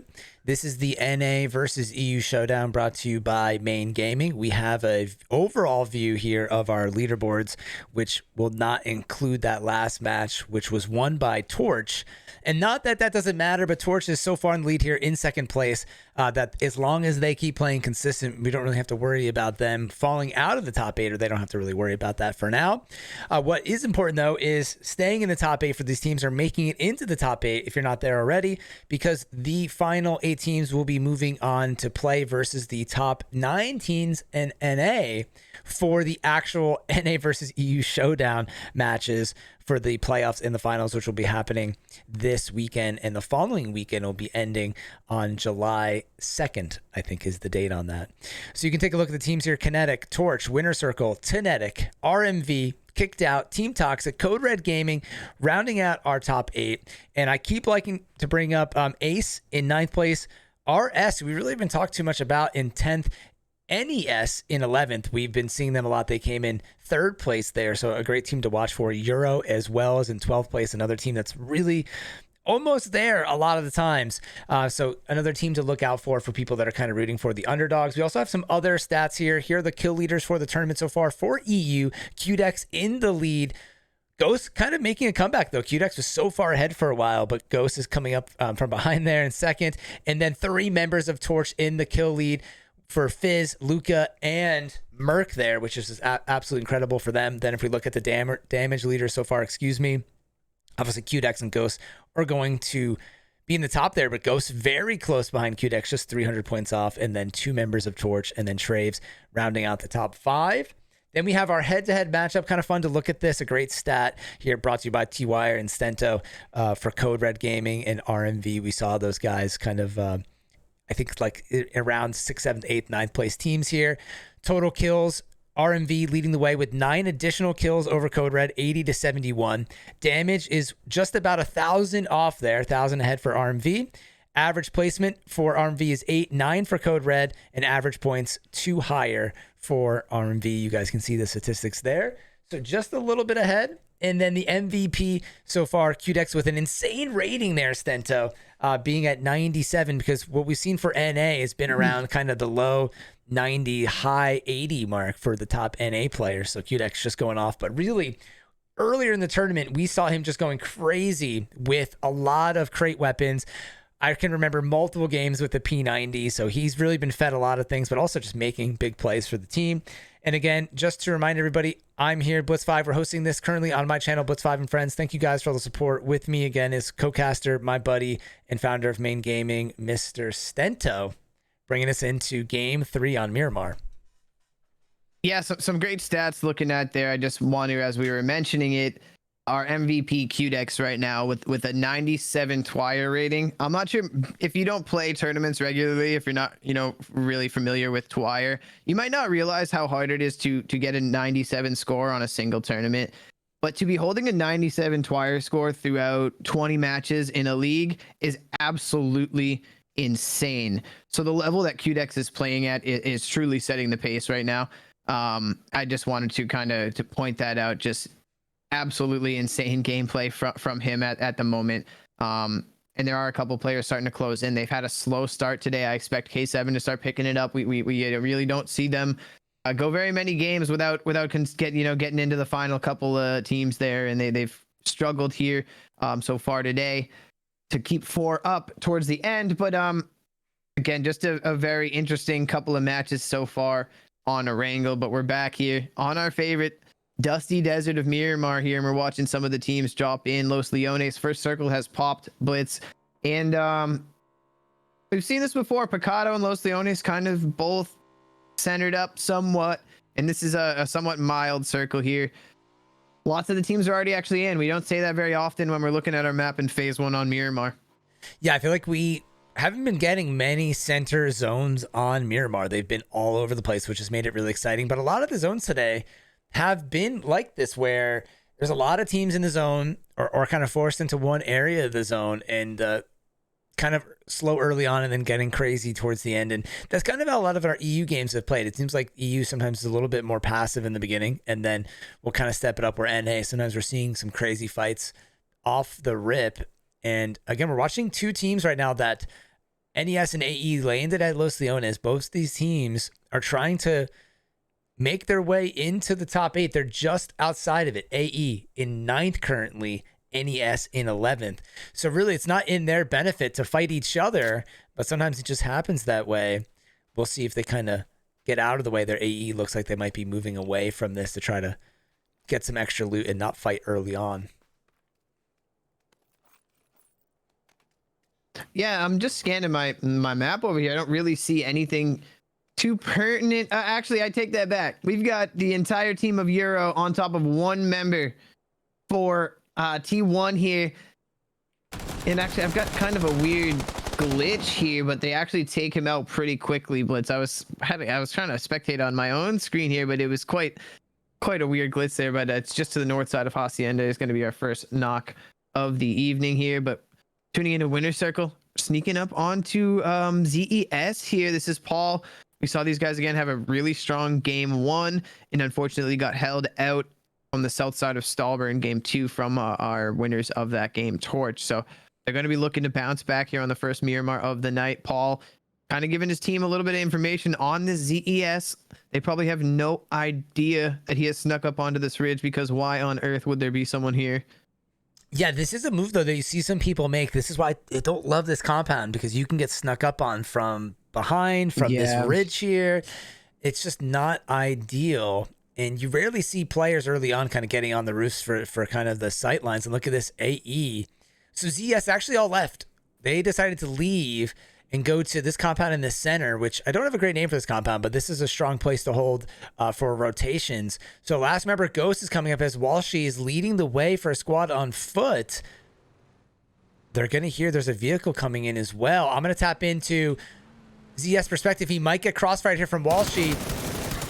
He does. Oh, Ghost coming over now from the edge. They're calling in everybody from ZS. Great sight line for Ghost here, Stento. Yeah. Can he get the double knock? He does. An absolute massive roll on this flank. He takes down 2 members. He almost got taken out, but the fact that he didn't is going to be vital. The rest of ZES now wrapping. This is a bummer for AE. They were just kind of starting to get rolling. They're like 7 points out of the top, so this is just devastating for AE right now. ZES doing a good job again of flanking that pull up there. They took a knock early on, I think. Right as they pulled up, they lost one member. And there you go. Ghost is going to go down here. So he got naded by his own teammate there, Stento. And I don't know where Pio is. If Pio wasn't here, I thought all 4 team members made it up there, but it looks like it's just AE Clift in this building. And Winner Circle gets another team, so they actually stayed where they were. And I don't know if RLX came there or whatnot. Pulled up or something. I don't know exactly what happened, but they actually made out with some kills. And ZES, it's a team that we haven't seen a lot of. We haven't talked about them enough, but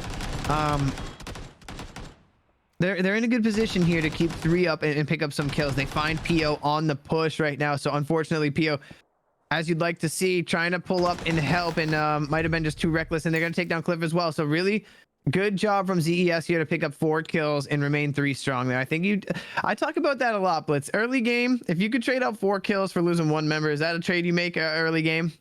I think so. I mean, you always say so, and I'm with you on that. I think, especially, it depends. I mean, if you're a team in the middle, if you're a team in the bottom, I think it is, because you want those points. But if you're going for a dub, sometimes it's hard to win later on. But you know what? 3 is still fine, Stento. 3 is still pretty good. I think most of the time I'm trading one of my team members to kill an entire squad early, and then you try to play as a 3-man. But again, having a 4-man is such an advantage that it can be argued either way, obviously. But some early game action breaking out here. Multiple teams fighting at the same time right now.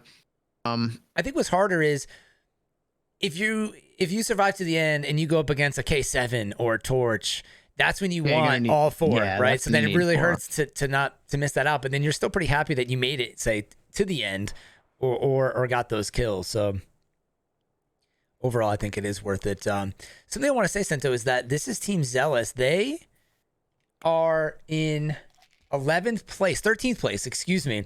So almost got confused here between Nitrous Esports because we got NES and ZES because we saw NES not play super aggressive when they had the opportunity to.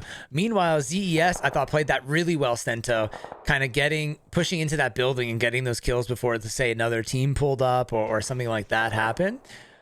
So we'll see if they can kind of get some extra points today. Yeah, ZES, I thought they were on, I'm not gonna lie, I thought they were a little bit lower than they are. They're in 13th place with 61 points. They need to get about 30 points to get into the top 8. So they are very much in the conversation here.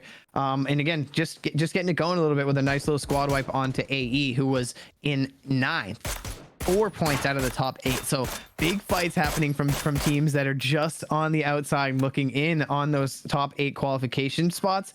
So these are just like, these are big fights, these early game fights, you know, that you don't really realize how big they can be at some points. And that was a massive one. And ZES needed those points big time. So it's awesome to see just more teams getting into the conversation, not only for the top 4 money spots, but into those top 8 qual spots. There's so many people and so many teams now in the conversation. So it's just really starting to heat up here as we get into our final week. Yeah, and AE might want to consider, you know, trying to drop somewhere that's less hot for them so they can stay alive because they're so close and they play well when they stick into the game. I mean, most teams do, but AE in particular is pretty good. We saw them play very well against Toxic and hold a couple teams out on the first game of Erangel, our second game there.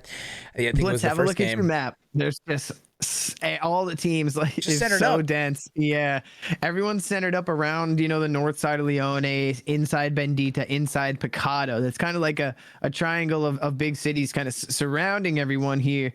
And it's just so interesting. We've seen a decent amount of people drop already. 11 players, 3 teams in the first 9 minutes. But most people are pretty comfortable, and they're going to be comfortable for some time, I think. Yeah, look at this kind of W split between Winter Circle and K7, holding the entire center of the match from a map from Picado to outside Bendita. Winter Circle has 3 areas here. K7 has 2, and we saw them also hold the center compound in a previous match last week. Code Red Gaming in a pretty interesting spot as well. Decently close to Winter Circle. They're one of our Astro A40 listen-in capable teams. So we'll keep a close eye on this if things start to heat up with Winter Circle here and Code Red. I'd love to get Code Red's perspective. They are our 8th place team. They're holding on for dear life to the final qualification spot. So every single game, every single point is just massive right now for COR. Circle's about to pop. Sento, I'm always pretty worried about this spot that Code Red got. They're going to be happy with that circle shift, but I just feel like I'd never really see a team survive out of that position. Yeah, what's interesting is they've got one to the northeast of them, probably watching that whole kind of north side ridge push. If you can tell, they've got Ollie still in that compound. So they've got 3 members of Code Red that are on that ridge that you're talking about, but they've got an Overwatch from Ollie all the way to the northwest of them as well. So it's kind of an interesting thing, and they're kind of covered from the north side because of that. So I kind of agree with you. You can definitely get picked off from where Code Red is. And second circle shifted kind of to the right towards the Bendita side of this all. So that's going to be a decent spot to be for now. It's just as you mentioned, it's hard to hold. You can't really spread amongst that ridge because as this circle starts to shrink, it's going to be more and more teams that kind of get angles on you. Yeah, for sure. Again, we're talking specifically about Code Red here as we kind of watch RMV because I kind of want to pay attention to KO and RMV because they have to rotate in. Most teams got this zone, but this is the ridge we were talking about. It's just, you have this shed up here. There's not a lot of hard cover. Usually there's some teams that come in from behind you. It's only going to be some nice dips up there and Euro, stuff as though. well. So that's going to help them that only one team is coming up from behind, really, from the north side. A package is dropping on their head right now, Blitz. Oh, but KO is going to make it more difficult. This is where things get let's a little bit more difficult here. KO coming off a good last game on Erangel. They're in 6th place right now. They've actually moved down 1 spot.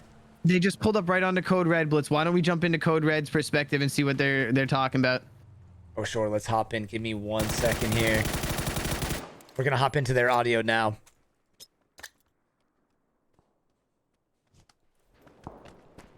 And push.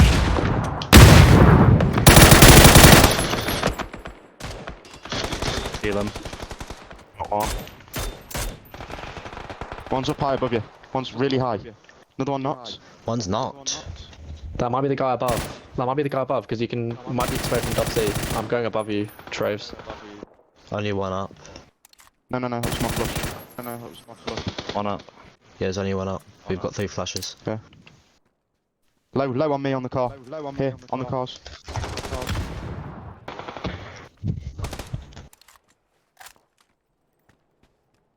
My nade should be good.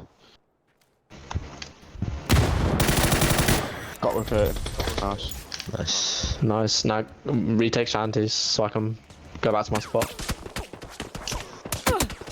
Oh, there's a team in graveyard. I might die here. I'm good. Watch top C from I'll Pond take coming over. They're on like the ridges in front of graveyard on blue. I need a bigger scope than a 4, fam. Right, what I'm saying. What's on the crate, Ollie? What's on the crate, Ollie? P90, I've got it. P90. Yes. I'm gonna try and take shanties back. Just be careful of blue. They're literally on it. All right, we're hopping back in with Stento because the fight there came to an end. They took out KO pretty decisively there. Good comms, good communication. I mean, communication is key in those situations. Keep everybody live, and they're going to be really stoked here, Stento. The circle continues to move north again, and we're seeing a lot of these circles just keep going north today, nonstop. I love that they kept 2 up on the ridge and they sent 2 down to that compound. I love splits like this if you can manage it. They just need to make sure that they don't get too aggressively pushed on the north from Euro, who do have a ridge to kind of work their way towards that shack compound down there. So they're going to have the overwatch from Keebs and the other Code Red member Spencer here on the top side, but probably going to consider regrouping up as a 4-man here. It would be interesting to see how that unfolds, but lots of people coming out of the bottom of the map as well. I just want to point out that a package dropped on these guys as well. They've picked up a P90. Maybe that was in their comms already or not, but Torch pulling into good spots. TXC on the right side of your map. Lots of teams getting really good compounds here. So we're going to start to see more and more drop as the real estate is getting bought in here, Blitz. Yeah, for sure. Now it's what's up with Winter Circle. How are they going to rotate in? Are they going to stay here? Are they going to try to gain more territory? ZES is going to be trying to making it on the west side as well, so they could get pretty busy there. K7's locked in center now. Toxic rotating on the east side, but all the great spots are kind of taken. There's going to be some room on the crater here for somebody to take. I think that's where Toxic's going to most likely end up playing, or in the top of Minos here, Stento. Yeah, this is an interesting circle because the terrain is really crazy. There's all sorts of highs and lows in these dips and hills and rolling deserty escapes here. It's just kind of insane what you can play. And so right now, you know, lots of teams are in a decent spot, and they're not really in a rush to try to push to something too centered up or whatnot. Right now, we're watching Bueno.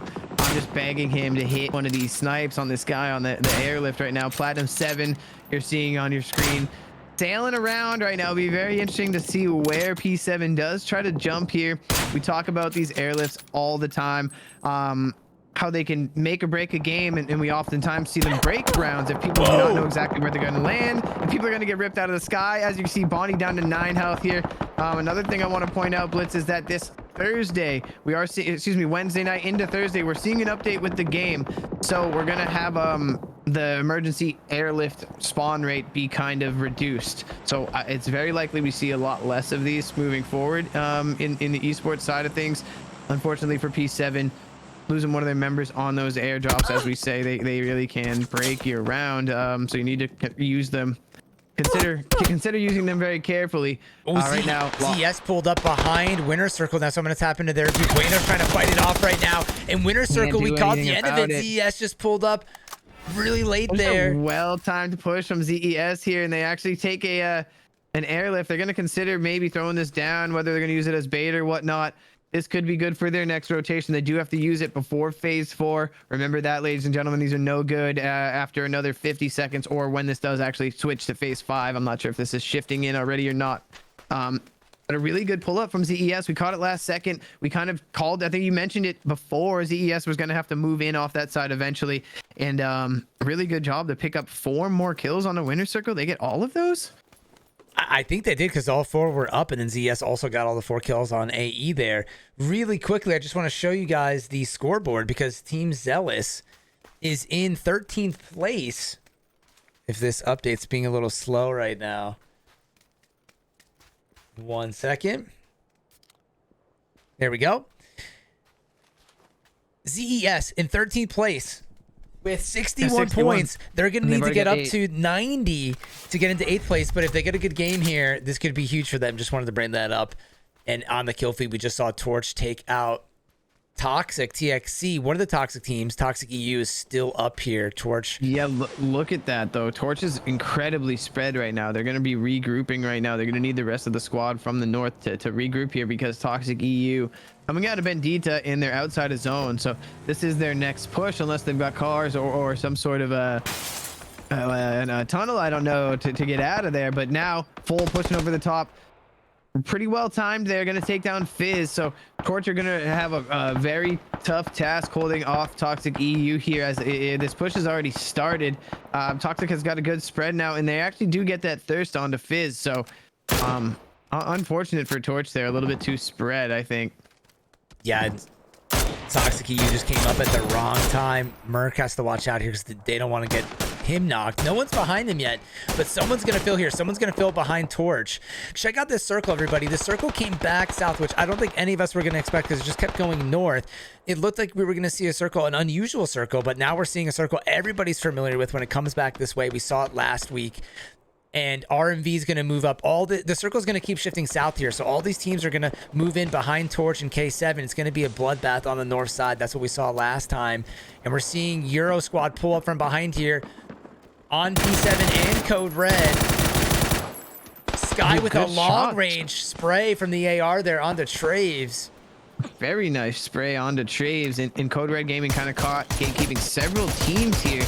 So they're going to need to be careful with all the different angles on them. Euro, one of the most important angles here. They're going to have the northwest side of zone here. They don't really need to push into this. So the smokes have already come out.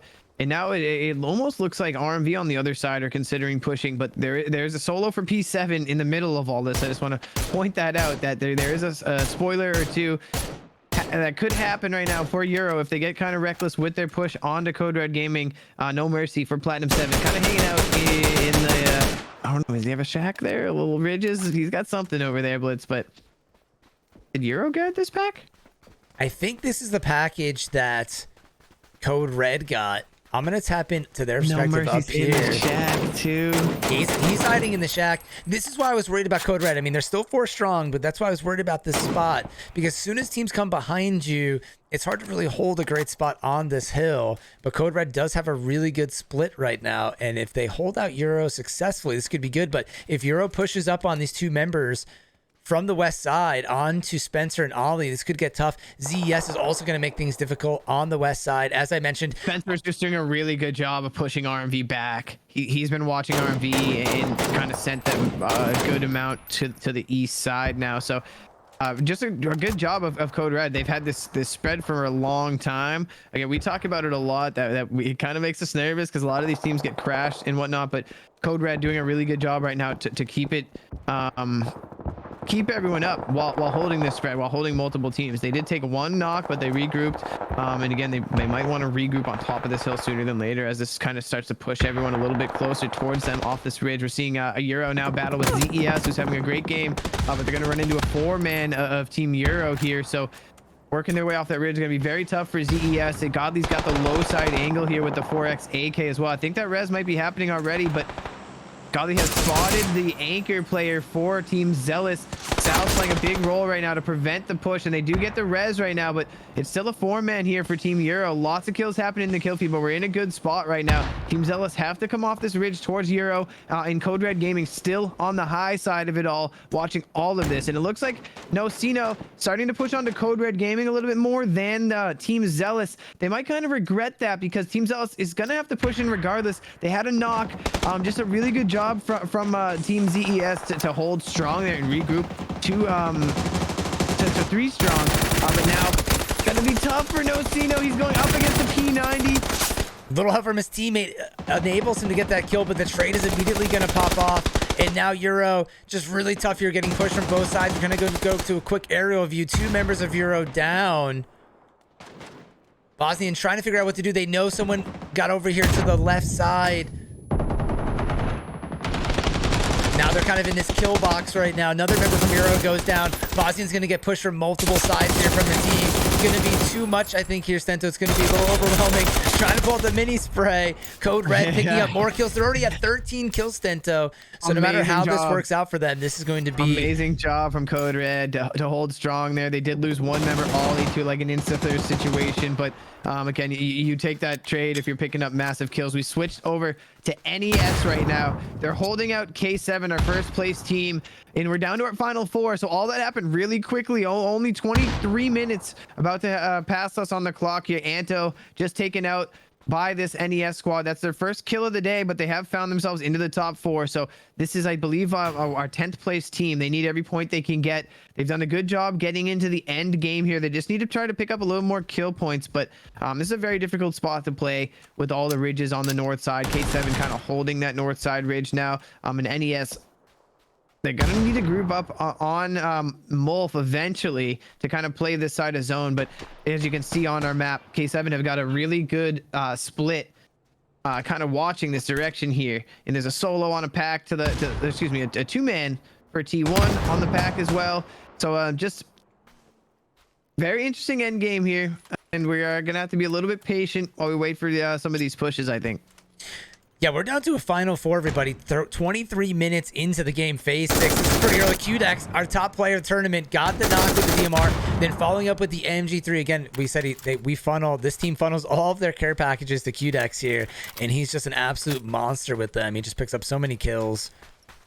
And I think now the push is coming out. They know there's a player that probably just got res here. This is going to be a good nade from QDex. Might get the re-knock. I think it popped a little short.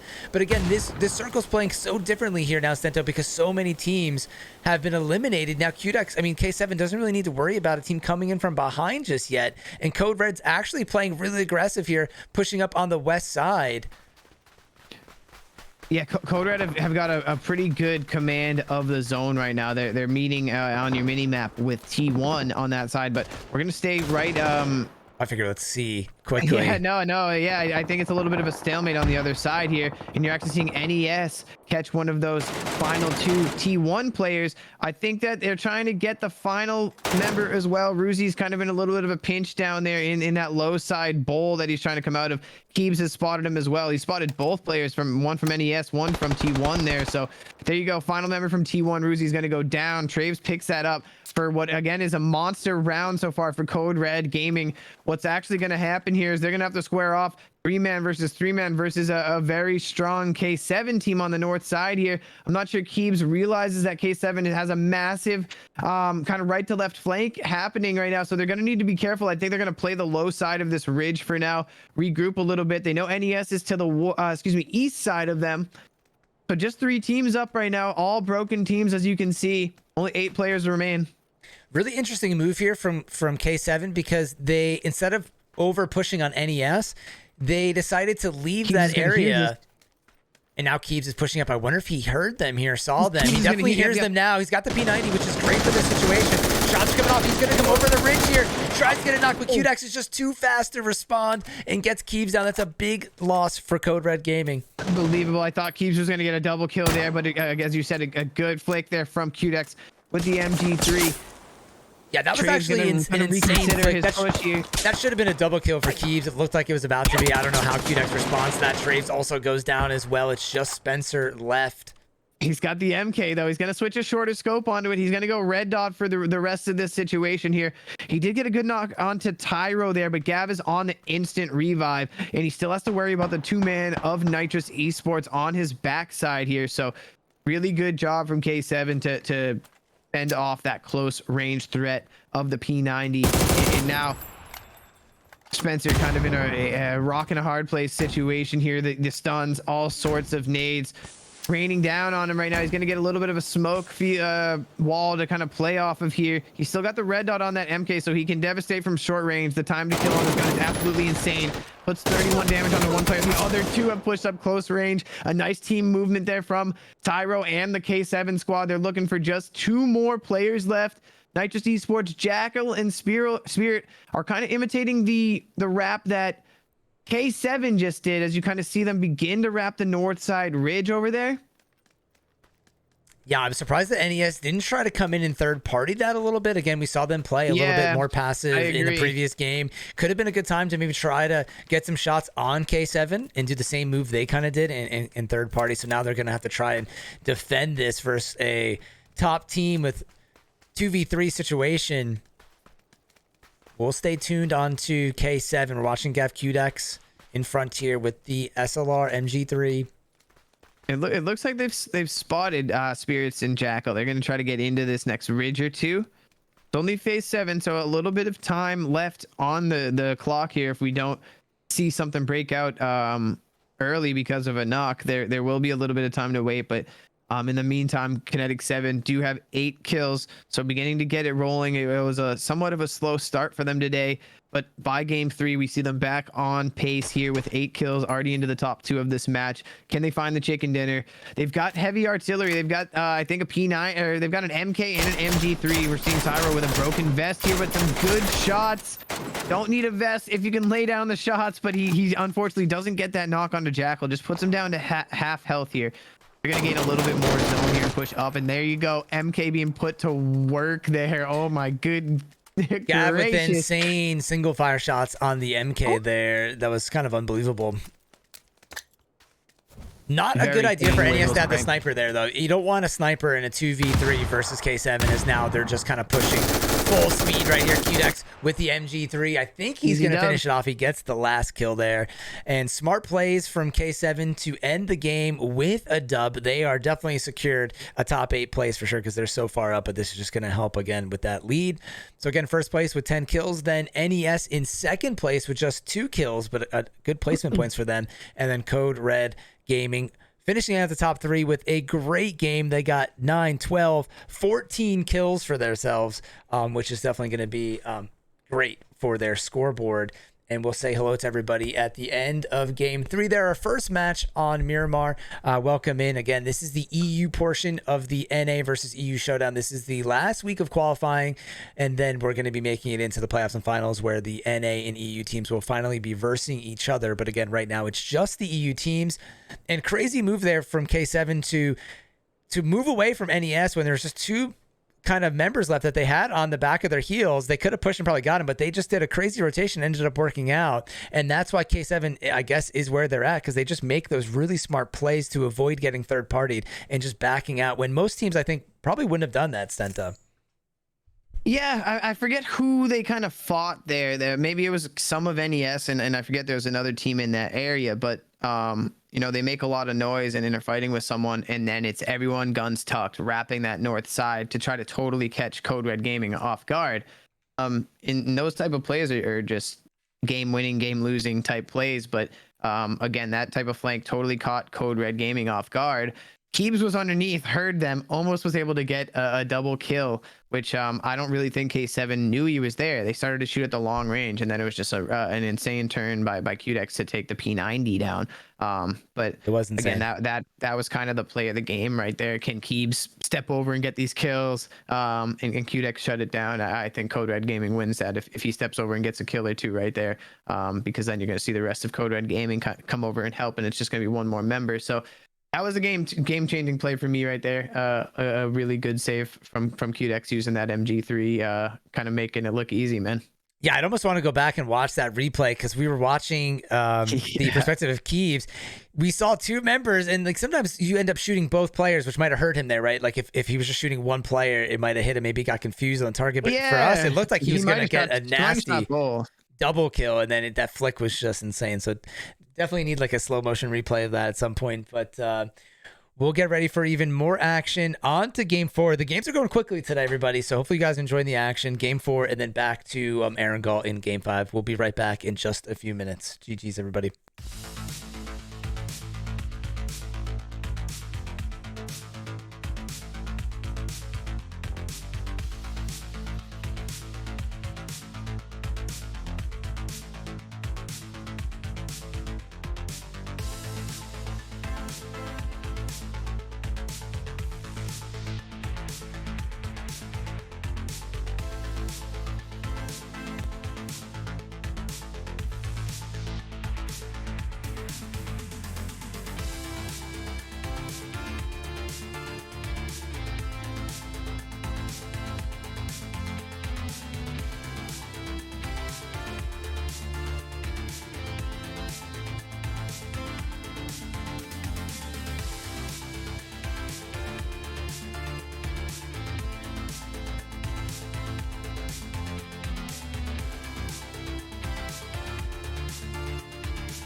All right, welcome back, ladies and gentlemen, to game 4 of our final week here for the EU qualifiers. We're going to be playing today, tomorrow, and on Wednesday for EU because we have some makeup games after there were some server issues last week for PUBG console. If you guys were playing last week, you might have ran into some of those issues. We are, again, finishing up the regular season, and then we're going to be moving into the playoffs and into the finals. We have a $1,000 prize pool for the regular season being split between NA and EU. Then in the finals, we're going to be giving away $4,000, making it a total of $5,000 prize pool for this NA versus EU event. Saw some questions in the chat about what's going on here. So again, this is just EU players. Here is the complete list of the EU teams. Sorry, as we kind of go back from screen to screen here. And since we have about 20 seconds until we kind of get into the flight path, we can take a quick look at the scoreboard for EU. This won't include the last game. We'll try to update you guys once that gets updated. And I think this is going to be the 20th match center. We're going to be on 20 matches played, if I'm correct, because we were at 19 there. K7 with a commanding lead in first, Torch right behind them. The only two teams to be over 200 points. Winner Circle in third, Tanetic in fourth. Haven't heard too much from T1 today, Stento. RMV is actually kind of making some ground on them. They moved up from 6th to 5th, and now they're pretty close to potentially passing T1. Kicked out in 6th, Team Toxic in 7th, Code Red Gaming in 8th, and Ace Esports just 4 points behind there. And there's a little bit of a drop-off with NES Euro and Retired Sinners. But we're getting very close there. And as we get into the match, the gameplay, we have our flight path from La Cabrera down to kind of west of Los Leones here. Not too far from the island on the west side. This circle could go anywhere. Reminder that the circle has to touch plane path. But because of that, this could really be almost anywhere on this map of Miramar. And again, I'm Blitz5 here with my buddy and co-host, Mr. Stento. What's up, buddy? Oh man, I'm excited for match 4 here. Plane path, as you mentioned, from Cabrera, kind of down to the left side of Leones here. So some of the map is limited. Not going to see a lot of the Campo Militar northeast side of the map in play here. It looks like a lot of the teams are kind of dropping close together here. Once again, I want to thank everyone for joining us here for the main gaming NA versus EU showdown. As Blitz mentioned, we are currently watching the EU section, which is made up of 17 teams. The top 8 are going to be going on to the finals to face the North American section of the tournament, who will be sending their top 9 teams. First circle has popped, though, Blitz. It looks like we're heading to the north side. Almost water treatment is going to be center. T1 in a decent spot. Arlex in a good spot. But this is more like the Miramar first shifts that we're used to. And yeah, lots of teams not in zone going to have to kind of get on their horses here soon. I'm seeing some shots ring out early, but it's just kind of Leones stuff. So nothing too pertinent dropping at the moment. Yeah, I'm really surprised here to see AE come back here because, again, they've been just locked in at 9th place for so long. We saw them land here with NES, and then they kind of got pushed off into this compound where they got eliminated very early on last match. So another team to watch for as we move on. Another team I kind of want to point out today that we kind of mentioned before was T1. They're in 4th place, I think, and we just haven't really talked too much about them. I think in game 1 they were a little bit on a roll, but then got eliminated. They're at hot corner right now, and they have a nice split between all these different compounds, so they might be able to catch a few teams on rotation if they group up. This could be kind of big, but most teams will avoid this rotation because they know the danger, and they're probably going to be going on the outskirts. We'll probably see some wild rotations to the north here, Stento, as we always do. Some teams probably rotating late, if I had to guess early on. Yeah, I'm kind of just waiting, personally waiting for the leaderboard to update so we can kind of show you a couple of stats. But there's no hot drops right now. No teams really rotating, so we're kind of just gonna hop on board with a couple teams as they loot here. But a couple things that I would like to point out to you guys. Lots of teams that we've been mentioning tonight. Some of the teams that are inside of the top 8 trying to secure those spots. Lots of teams knocking on the door. 10th, 12th, 13th places. Starting to kind of pick up some more points than we're used to them seeing. So just a lot of different storylines to follow here. Winner's Circle and Torch trying to make up the first place gap onto K7, who has kind of been there from the start, just with some insane gameplay led by QDex, usually with our just this insane slaying we've seen from him, kind of leading the way for those guys. But we are starting to see some teams rotate right now. Tenetic 1. This is I believe our 5th place team right now, and they've been steady throughout. Thing that I've noticed about this squad blitz is I don't often see them as a 4-man. I feel like they do such a good job of getting into good spots, and I feel like they're almost always a team we're talking about at some point in the match. But I don't often feel like it's like a full 4-man that we see them end game with. So it'd be interesting to see if they can start to pick up a little more momentum and really start to knock on the top 4. Because again, top 8 placements from this qualifier are going to go on to the finals. Top 4 are also going to take home an extra little chunk of change. So we are paying out our qualifiers in addition to the $4,000 finals. But as you can see on our map here, lots of teams kind of pulling into the center. T1, Team Euro, RLX, TXC. So lots of teams kind of getting into a good spot here, and we'll try to tap into a couple teams' perspectives to kind of show you how they rotate here. I think maybe KO would be a good one as they're kind of wrapping around El Pozo here. We'll see what's going on there. They might be met by COR, so maybe that's a good spot to jump into for now. Yeah, for sure. I really like where we'll tap into them, but I really like where T1 took.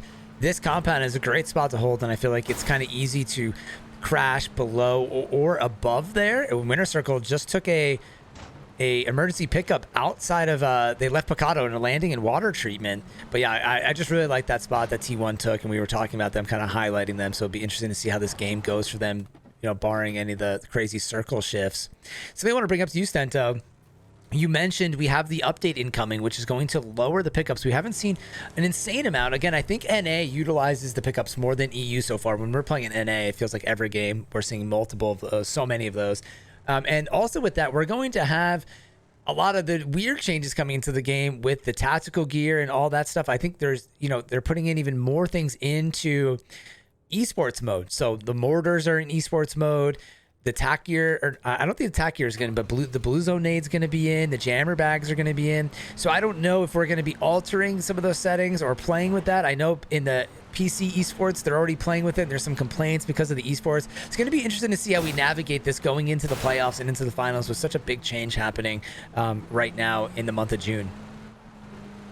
Yeah, we'll definitely do our best to just keep consistent with the rules as they change. It is kind of unfortunate that, you know, a rule change would happen in the middle of an event. So obviously we'll kind of consider, you know, keeping it consistent with what we've been doing. That's maybe a discussion for another time here. We haven't lost any players. All these teams are 4 strong through just about 7 minutes here. And we're still on board with one of our top teams here. There's no real action breaking out immediately. So we're seeing KO kind of wrap into the west side of the first phase here. Lots of other teams making kind of dramatic rotations. I think that's ZES going around the way west side up to the north, and lots of just rotating going on. There isn't many teams too close to one another. The center of the zone is starting to get a little bit packed. We're seeing some shots being traded out from those teams in that center location right now. But again, just a little bit of the waiting game here while we wait for these teams to kind of figure out where their phase 1 location is going to be. This is actually great insight from KO Chris right now for players that play ranked or even casual matches here. Check out this sight line from this spot that they have. I mean, most likely you're not going to get too much action from here, especially with SKS from that distance. Going to be pretty hard to line up that shot that far away as the drop's pretty short. But this kind of information, again, depending on the teams, you know, they'll use this information to really track where all the teams are and make their decision moving in, because being a little later to the zone is tough on Miramar, because sometimes these compounds can be so strong where they're at. So just gonna move from KO to take this spot on the outside, looking in.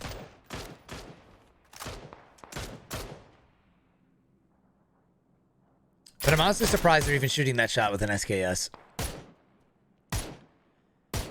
Yeah, at this stage of a game, you're popping tires and trying to get your damage stats up. Nothing too crazy is about to happen now from this long range you know, unless there was multiple knocks, it still wouldn't really be a realistic push because it's the 600 meters away from one another. So we're just kind of seeing some early game flexing going on from some of these guys. K7 really close to Torch here. As you can see, top teams often thinking about being in the same areas as we watch Merc kind of trade out some shots with this Kinetic 7 squad that is across the street at the warehouse compound.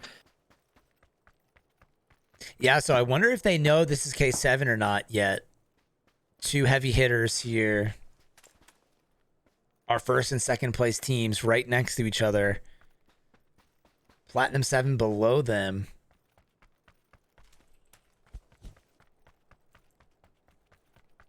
Not sure. Let's take a look at K7 and see what they have working for them. They're already on the roof. Such a great spot to play out of. They do have a couple vehicles here. It looks like one is parked inside and one on the outside. We'll kind of look into their perspective and see what they're looking at. They spotted Merc here. This would be pretty tough for Merc if they lose him this early on. He's going to make it back into the compound.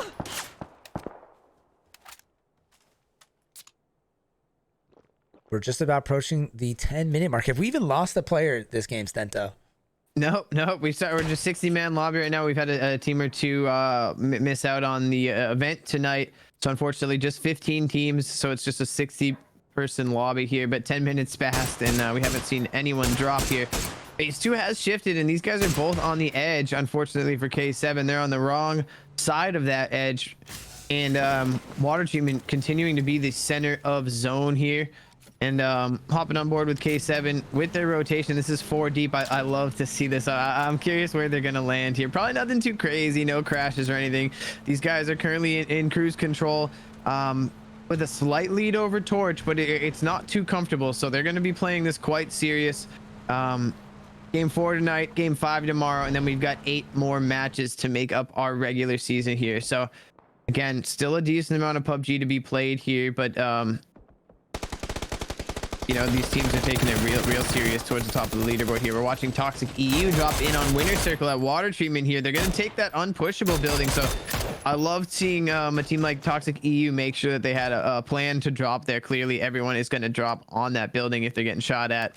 And now Winter Circle in a little bit of an interesting spot here. Water treatments, you know, a lot of hard cover, but it's kind of in this big pit, this big valley, whatever you want to call it. High ground, all sides around you here. And little care package going overhead. Paul is a man after my own heart, checking the sky real quick here. But he actually gets tagged up pretty hard from full there, down to 36 health. A nice little heady there out of full there. But here we might see our first player eliminated on the leaderboard there. Drippy going out.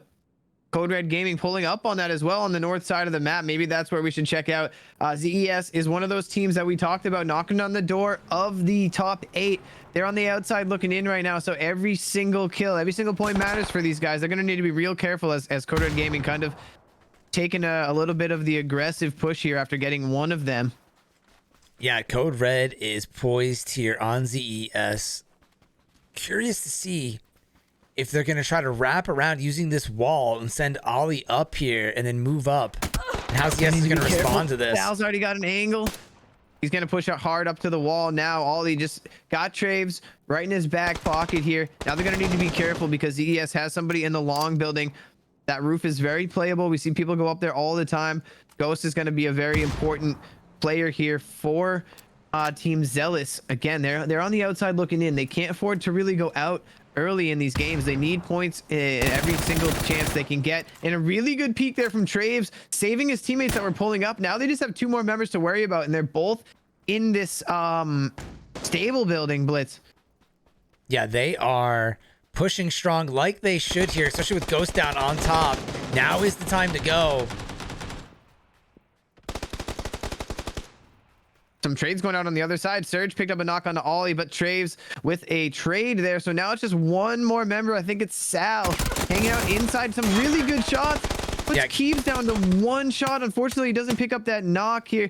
The other 2 members are likely going to flood into this area. Traves trying to figure out exactly how to deal with this final member. He's only got 13 in the clip. He's going to need to be careful. He's got to reload. Is the final member there? Yes. Spencer takes him down just in time. Code Red Gaming with a big game last game. I think they came in second or third with like 15 kills. So now they're off and running again with picking up 4 more points. This team was in eighth place starting the night blitz, and they were one of our talking points at the beginning of the game while we kind of wait for this next shift and next spot to go. If we do have a second, I'd love to go to our team to team comparison. A couple of the teams that we were talking about as we jumped into things today was this Code Red Gaming team and RMV. They were in 6th place and 8th place to start the night. And they've had some really interesting games. RMV won game 1 and Code Red had a really strong game 3. So as you can see, all the games have now been updated into the leaderboard. And these guys are just step for step with one another in the top 8, 85, 88 kills. As you can see, damage is really close again. And as you can see, just slightly different average placement and average points. Results may vary with a slight edge on both here. But Code Red Gaming coming on very strong. We'll probably take another look at this before the end of the night and see how it shapes up going into our final 2 match days. But just some really interesting stats to look at between the 2 teams there. I just want to see where they are on the leaderboard. Yeah, really quickly. Yeah, just see Code Red in 7, Toxic in 8th, kicked out in 6. RMV moved up to 4th there. And Stento, when we first saw the head-to-head in the beginning of today, Code Red was kind of Those behind. Numbers were a lot different. The separation was a lot bigger. They were about 10 kills off, over 1,000 damage off, and now they're very, very close. So Code Red really coming in strong on Monday. They have to be stoked about this. And look at this, we have another team landing. Yeah, let's get into the sky. Take me to the skies. Here Their plan B was to land on the top. unpushable. It was to land on the unpushable, and unfortunately, it's already been taken. Tazzy here with a good trade out, so now it's Frozen and Tazzy trying to push into this building, but it's 3 members strong still here for Toxic EU. They don't really have, they call these buildings unpushable for a reason. Swift getting a little bit of an angle here, but Tazzy trying to get a nade. They're trying everything they can to get this opposing Team Toxic. Both of these teams are named Team Toxic, Toxic Esports and Toxic Team Toxic. Oh, it's just a messy battle here, and it's going to be a matter of time before Winner's Circle pushes on to this here. Code Red Gaming has also landed in this area now. Unfortunately, they had a really good start, but Spencer's going to go out. It's actually RLX who gets that kill. So there is 4 or 5 different teams who have a say in this fight right now. Blitz and the angles, as we mentioned, all from the high sides really play a factor if you're down in that area. Yeah, look at this underhand nade from Pole here. Might get the double kill. Bueno got the kill on that. That did not flush them out there, but it looks like Winner Circle is going to be able to come in here and finish off Code Red. We just talked about their big games here and how they had a great start, but this landing was pretty tough for them. And yeah, Sento, it's looking like this building, you could say, is pretty toxic, considering both toxic teams here. and Toxic EU got all of their members up, Sento. They had a knock or 2 in here. 2 of the members of the other toxic team had made it into the building and got flushed out. So again, this building kind of keeping to its name here, where they did not successfully make it in. What are the odds that a second team would come into this building via the airlift and that they're both Team Toxic? I mean, if someone had a bet on that, it would be a big payout. Yeah, I would have liked to see the bonus multipliers on that one for sure, but I've never seen so many teams land in one area. You have to kind of attribute it to the e-drops just being, you know, what people are considering for this, but this is still just a multi-team fight in this area. Winner's Circle have just kind of been in the trenches forever down there, trying to have a say in what's going on in this toxic building over here, but they're going to want to get out of here. Zone has shifted way to the east side, and now this water treatment and hill to the east side water treatment is not really that good of a spot, because you can get held in there very easily. So these guys are gonna want to get out of here way sooner than later right now. And RLX starting to pull up on this entire battle. They can hear the shots. They're gonna need to be careful. Donley has played a big role for RLX when they do get into these squad versus squad fights. I've seen a lot of Donley playing a big role, so they need to keep him up here as he's pushing in. Almost got taken down from that unpushable building right now. And again, RLX struggling with this edge right now. They're going to need to be very careful. As you can see on our screen, Headpaint is ripping a heal, but Kinetic 1 has pulled up on the other side. They're about to peek this ridge. Yeah, RLX has to be very careful. They need to decide if they're going to go left or right currently, and they're just stuck in this little pit. And if they go up to the left, they're going to get caught from Winner Circle. And unbeknownst to them, yeah, T1 is right here. So I think they're going to find out shortly that they're in a much more difficult spot than they even imagined once T1 gets some shots off. Yeah, as soon as they realize that, this is going to be really tough. This is going to be the messiest spot on the zone right now. There's 5 teams in a really close area, and NES is actually on the east side on the high hill. They're taking some knocks and stuff, so they're actually not going to have much to say about this.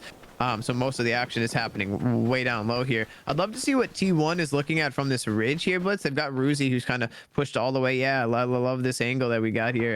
They kind of have shots on everything right now, and Ruzi's the only one in.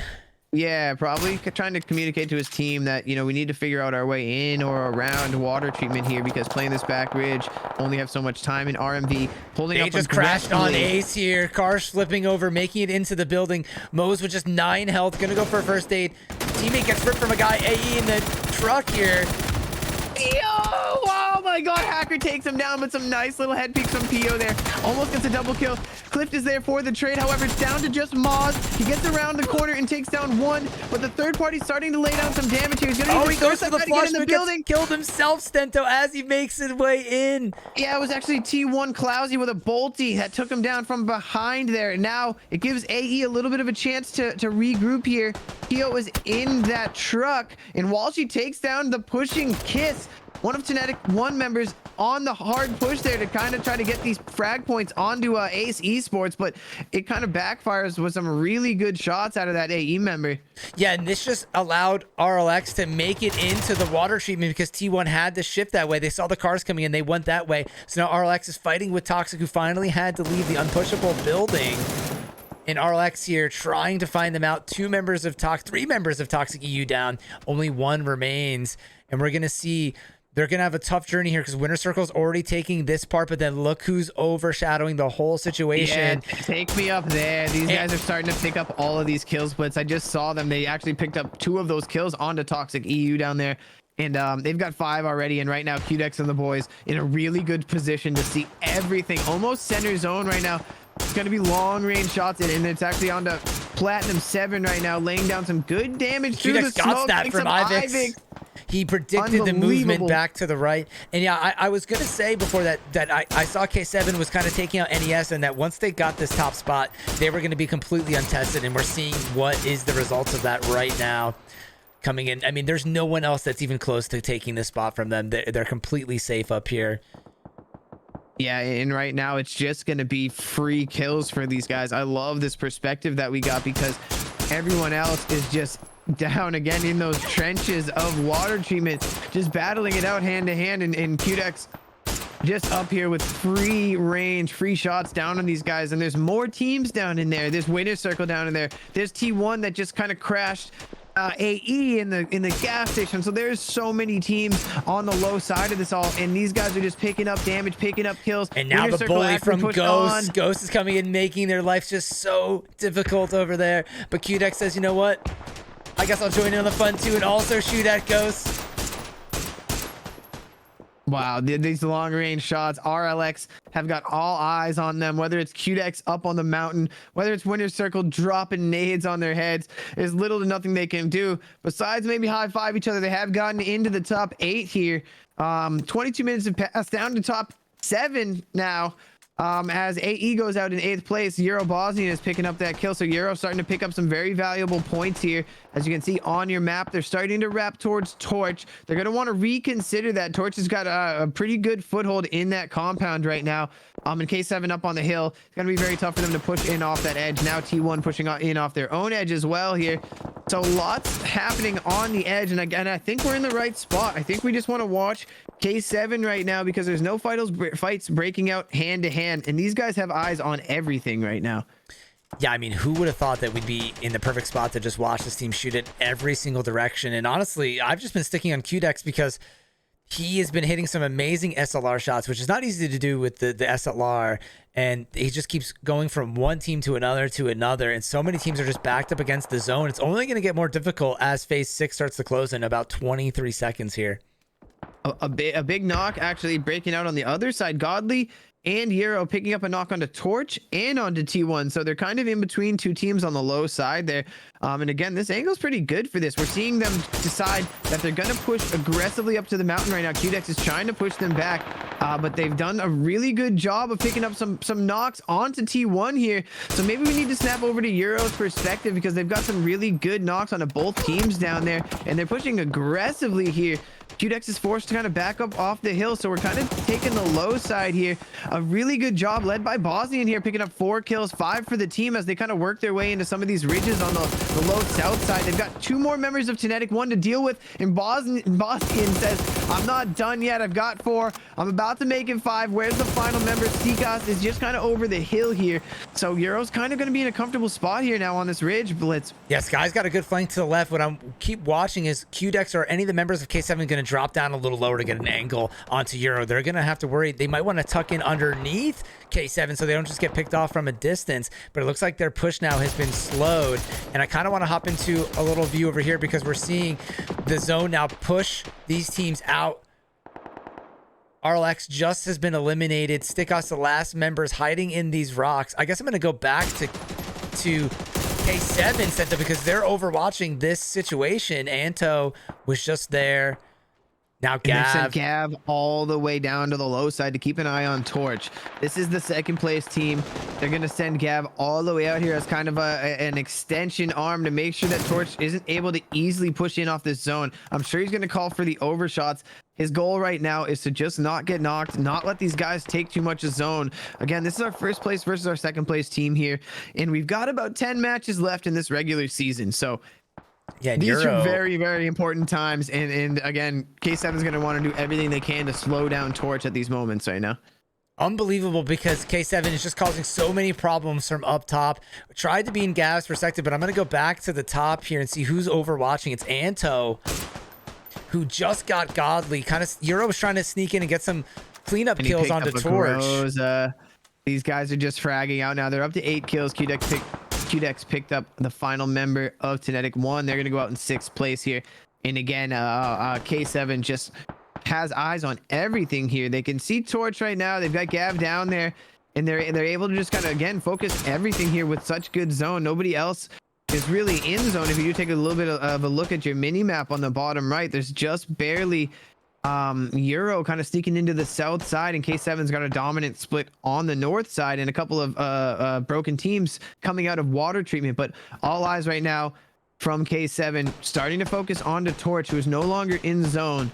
And again, both Euro and K7 are going to probably be focusing on Torch here, so they're going to have a really tough rotation off of that side.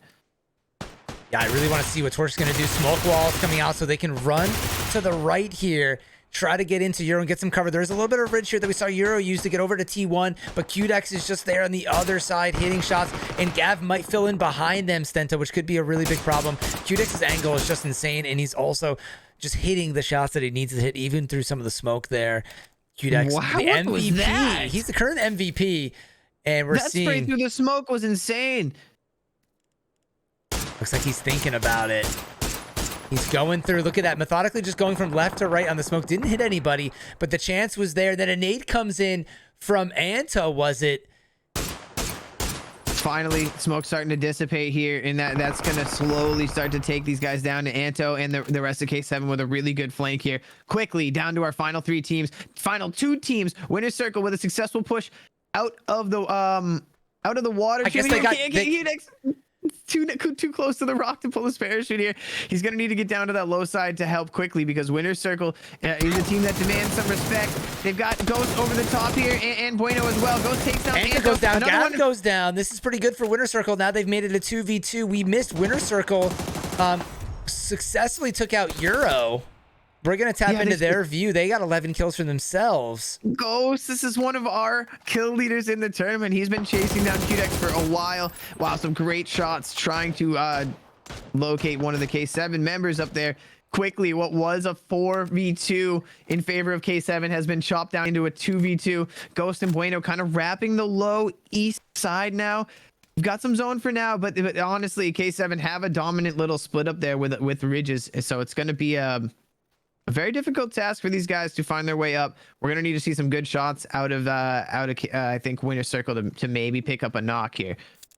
Yeah, so What benefits them is Bueno has 6 smokes, so they could make a wall, but wherever they go is going to be pretty obvious where they're going to. There's a little bit of a ridge on the east side of the map that you can see for Winter Circle, but K7 still has that nasty ridge that they're more in zone. What's pretty impressive here is we missed it, but Winter Circle leaving the water treatment area, which is not easy to do because you're just kind of locked in that pit. They got through Euro. Again, we're our final 2 teams here. Things happened really fast, and we were kind of locked in on the K7 perspective because there's so much action was happening here. But this is really when, Ghost is chasing QDex. Winter Circle just chasing K7 in general. I think they're our 3rd place team. They are. K7 in 1st place, of course. How do you make a move out of this, Stento? This is where game theory strats, they're probably thinking about decisions. They probably have full team comms. I wish we could hear some of what's going on here. But trying to decide, are they going to go left, straight, right? When are they making this smoke wall? Here's the thing is that they've got this ridge for phase 8. And phase 9 is our dot circle. So they're going to probably save all of these smoke, let this circle touch up and try to smoke their way to center. The thing is that K7 have such a height advantage that they're going to be able to just kind of rain down fire into the smokes, rain down util into the smokes. It's just going to be a matter of if those shots register, because Winter Circle very capable if they do kind of get a little bit into zone to kind of peek the edge of their smokes pushing in. So QDex and Tyro, both insane players, gonna need to be very careful when they do peek over the top here, because Winter Circle is so capable. They've already chopped half of this team. What was an aggressive push from K7 to send too low and have two up on the high side. With a good team that can hard focus on the flankers, Winter Circle able to quickly take down Anto and Gav. And again, quickly now, this is a much slower game because, again, Winter Circle demands that respect, man. For sure. I'm noticing here K7 doesn't have any. They only have 1 lethal. Winter Circle has no lethals. So Tyro has 1 shot here to get a nice molly. So he's going to wait until the smoke wall builds kind of closer to center. I want to see that man Ghost perspective. Can you show me Ghost? We're going to move over to Ghost here. 8 kills already. They've got plenty down here. As you can see, the helmets and vests are just tagged up for both teams. I believe QDex's was totally ripped off here. And it's all about trying to get a good peek on the edge of the smoke here. But there was that one molly. You heard it pop to the left. It missed unless they run into it. So now they don't have to worry about any more lethals coming in. Little did they know, QDex just took half health, but gets a knock with the P90 onto Bueno. So it's a 2v1 situation against Ghost. His vest is cracked. Gets some shots onto Ghost. So he's down to half health. So he's probably going to try to get a first aid here, but isn't enough time. He lost his helmet as well. No smokes either. I think they were all in Bueno's hands. I'm not sure if he threw them all, so he is going to try to get a little bit of a first aid off, but Blue is really pressing him here, and that's going to be Blue Zone taking down the final kill. K7 holding really strong there as a 2-man. After they got their team chopped in half, things got real serious for a second there. But we kind of knew that time was going to just push those guys off of Blue Edge into the center zone, and K7 just had a little bit too powerful of peaks up there. That's a big game for them, Blitz. I didn't realize it. 12 kills and the dub. We had a very good perspective from above with them for a while. Winter Circle, another very strong game. 11 kills in a 2nd place. Rounding out the top 3 is TXEU with 3 total kills. Absolutely. And what's up, everybody? That was the end of game 4. Obviously a tough spot for Winter Circle to be in. Obviously we were kind of excited to see if they could make something happen, and that's sometimes it's just PUBG. Sometimes you're just in a tough spot and it doesn't go the way you kind of wanted it to. Obviously I'm sure they wish they had that back because of the smoke situation. The smokes dissipated, and then Ghost was just completely stuck on the backside there. And once you lose your helmet and you're playing to some of the best players in EU here on K7, you're in a tough spot. So I guess it makes sense to stand on the back there and kind of go out. What were you thinking, Stento? Yeah, I mean, Winter Circle made that incredibly interesting. I wanted to make sure we got back into Ghost's perspective there, because he took down Anto and Gav, who was flanking. That's taking down a 2v4 versus K7 would have been significant. So I wanted to get back into their perspective. We didn't even see how they left water treatment, which must have been a tall task in itself, because there was broken teams, Euro was there and T1 was there. So there was a lot of focus on that side of the map for so long that whichever team came out of there, it was just going to be insane. Winter Circle was truly in the trenches of water treatment for, they were the first team there, I think. And I think a team landed at that unpushable building, and then another team, both teams toxic. And then teams came from the west side over the ridges and stuff. So it was kind of just like zombies, zombies mode for those guys down there. They just wouldn't stop coming. But impressive work from Winter Circle. But K7 just in too good of a spot for the whole game. Yeah, once and they that rolled, was just a very strong performance from them. Yeah, once they got NES down, I mean, any team, any player would want to be where K7 was with that zone on top of that big hill. It was just such a strong position for them. Even if one of them got knocked, they probably had an easy res up there. But they still played it pretty well because it's easy to kind of lose some members. They almost lost some people there, sending them out, but they ended up kind of clutching it up there, and it worked out. So that was a great game 4. Always exciting on Miramar. And this is happening in Fast Center. We're already on to game 5 right now. So thank you guys for being here with us. We're going to load that lobby up, and we'll be back in just a few minutes.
All right, welcome back, ladies and gentlemen, to the last game of the day for EU.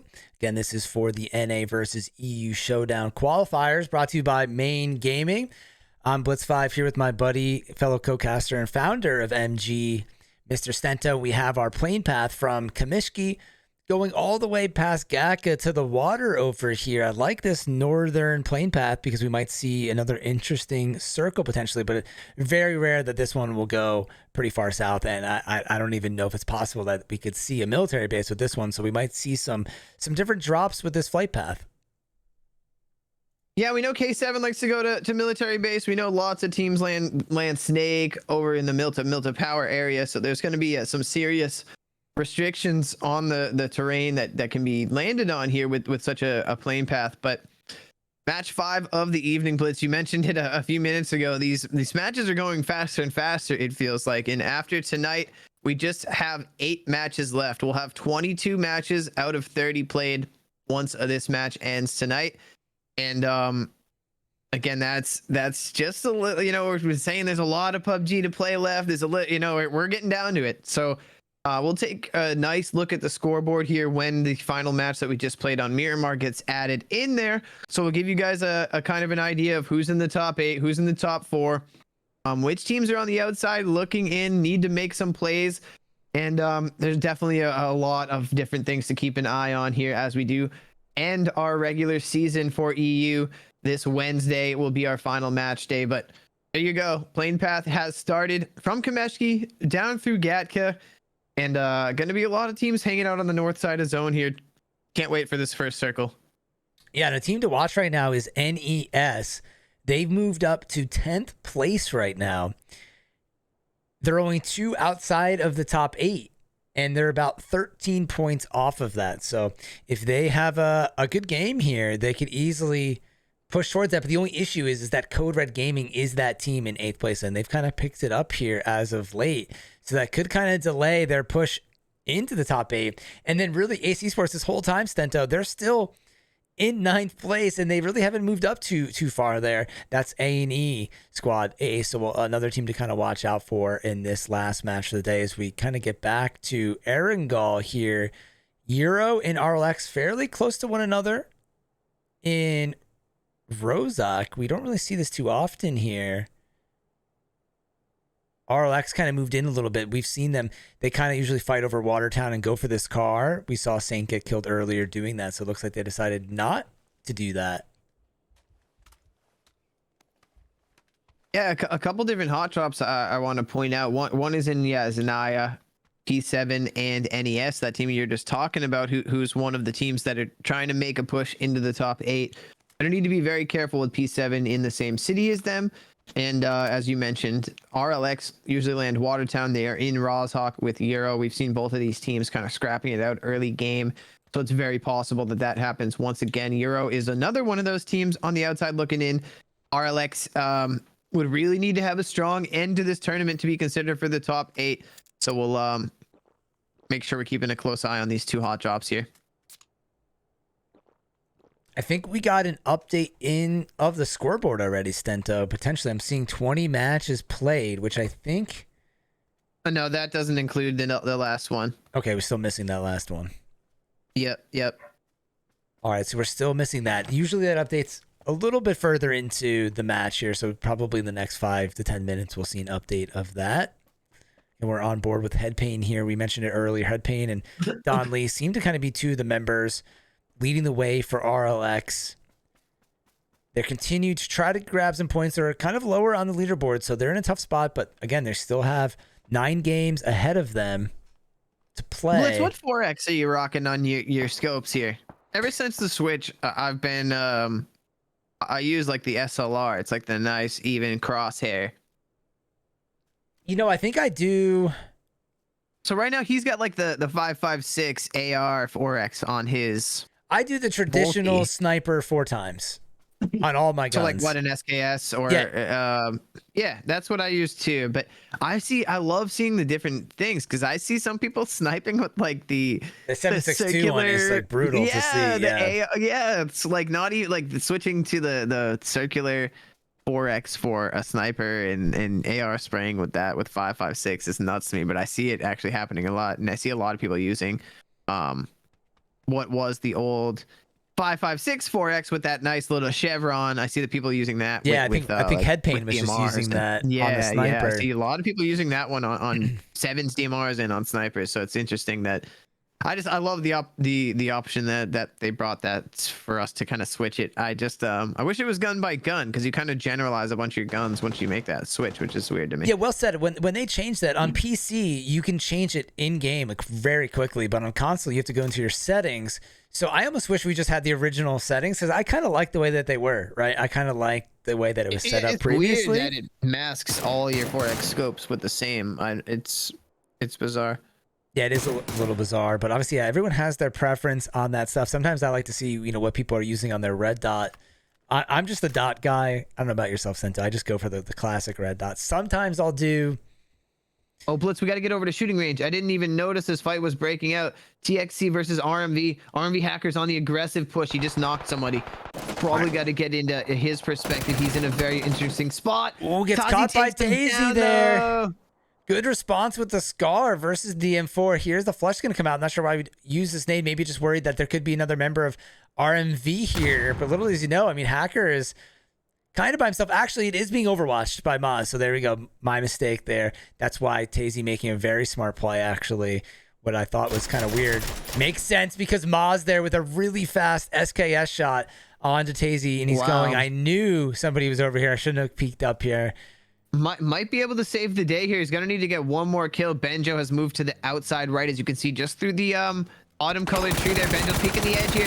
Little 2x SKS spray puts him down to one shot. Both players are down to one shot here, but the pull up is going to be just on time from Takashi here. He's gonna need to place this nade in the right spot here. If that first nade doesn't go up, it does go up. It hits, but it hits on the other side of the wall, not doing enough damage there. But nice heady. And then Takashi just finishes it off, and they're going to take out TXC as the first team for game 5. Unfortunate for Toxic.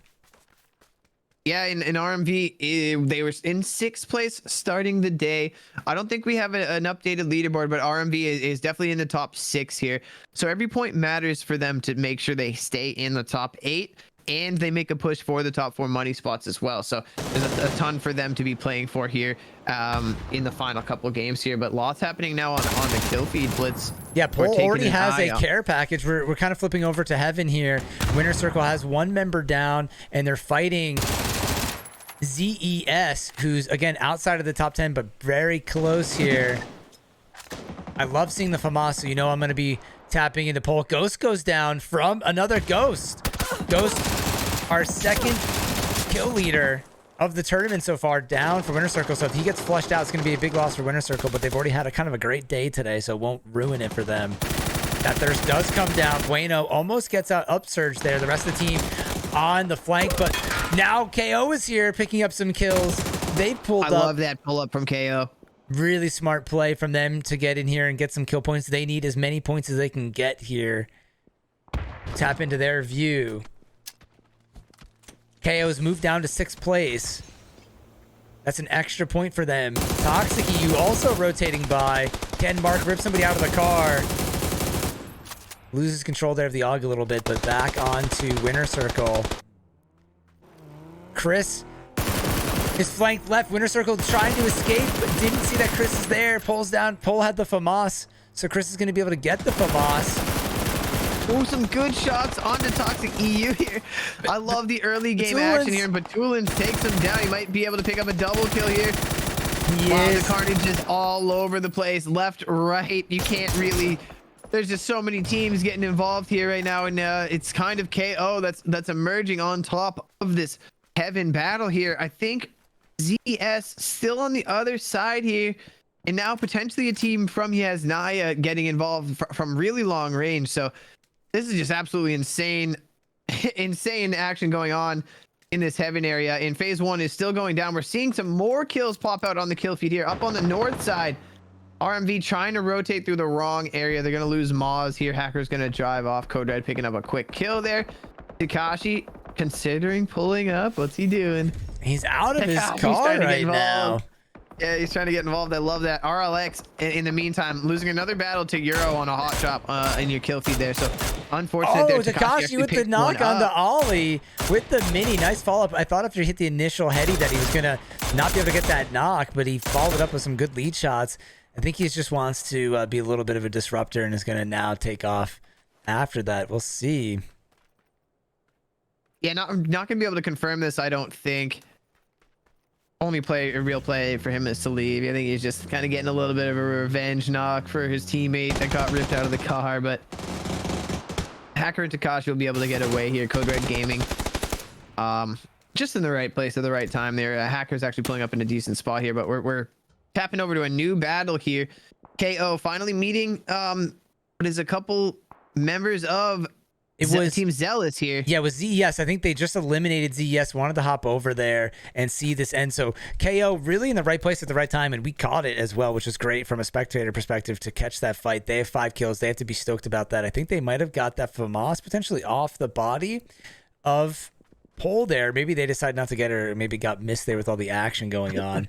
But here's the circle as we get ready to go into the next phase. 10 minutes in. And a big shift to the east. We saw a circle similar to this early on today on Erangel.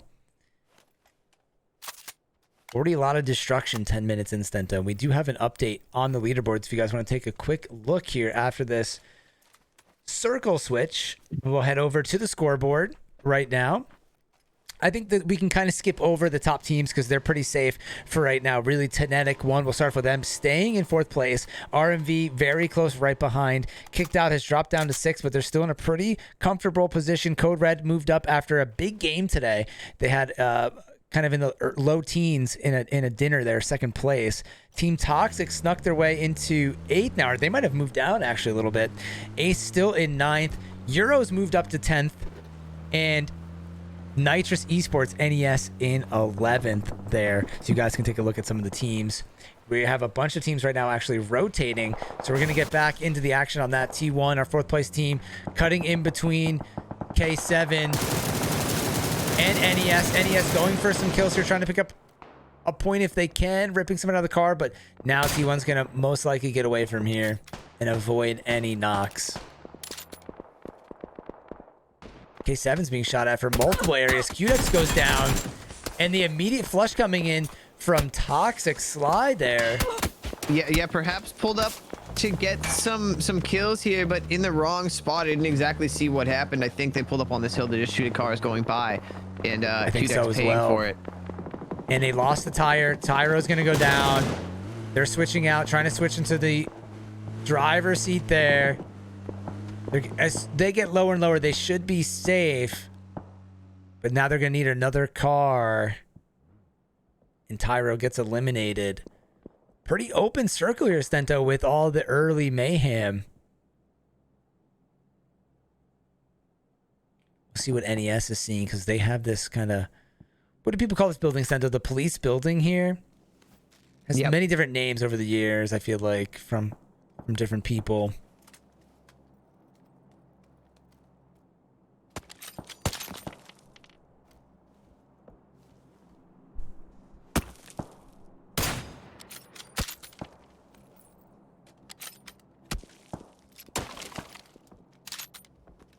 We've seen so much action here, and it's usually EU is really packing those circles pretty tight, but since we've lost so many members now, we might see a little bit of a slowdown here. All of the teams are just to the southeast of Yasnaya, or just east of Yasnaya in general. Only team that's on the north side, if you take a quick peek at your map, is Code Red Gaming. They're all alone up there. Oh wow, good spot. So they're gonna out, be able to kind of Stento. work. They're gonna be able to kind of work their way down, as the rest of the teams are kind of locked into this, just shooting compound to compound, working their way off the edge here. And KO actually getting put into a little bit of a pinch. But Tulin's got a nade on the 2 members of K7. He didn't cook it. I like this because it was a little short, but I think the bounce might come in handy. Doesn't look like it did too much damage. K7 somehow avoids so many nades, but that one finally comes down from the Tulins Tulins. has been the K7 killer today. He took them out on another wrangle on Stalber and pushes up and gets them both with the knock here. I think they're going to be able to get Chris up. KO just needs to be careful right now. If you do just on the side of your mini map there, I saw Winter Circle kind of sneaking out from Mansion. So Kicked Out's going to need to be careful here as a care package drops just on the edge of Yasnaya. Not sure we'll see anyone be able to get this, but Kicked Out looking for a very strong finish here, Blitz. Already 8 kills. They're going to be able to get back to 4 strong here. Seeing some network lag detected potentially. That is everyone, because I'm experiencing it too. All right, we'll see what happens here. Good to know it's not just me. Looks like my internet is still up and running. The stream is doing well. Wi-Fi is still on. We did run into some server issues last week with on the PUBG side. I think that this might be the server shutting down. I don't think we're going to be able to play this game. I'm like trying to reconnect. Tough situation to be in because we're just in kind of not halfway, but in a comp game, kind of, because these games end fairly, quick. Usually you're down to just the final few teams in like the early 20s, 22 to 25 minutes into the game. Let me check the Discord really quickly.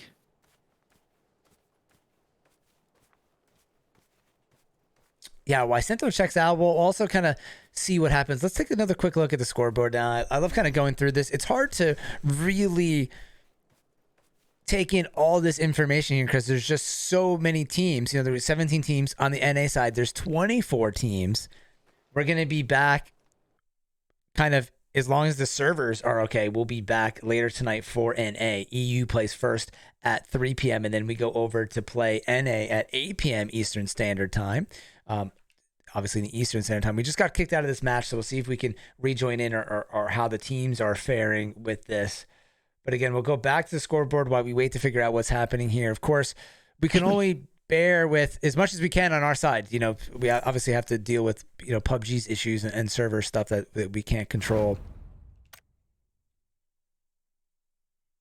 Yeah, so we'll just take a quick look at the leaderboard here. Unfortunately, with that lag out, we're just going to kind of shift this game over to tomorrow and kind of void that final match. So we'll be back with EU action tomorrow at the same time as today, 3 p.m. Eastern.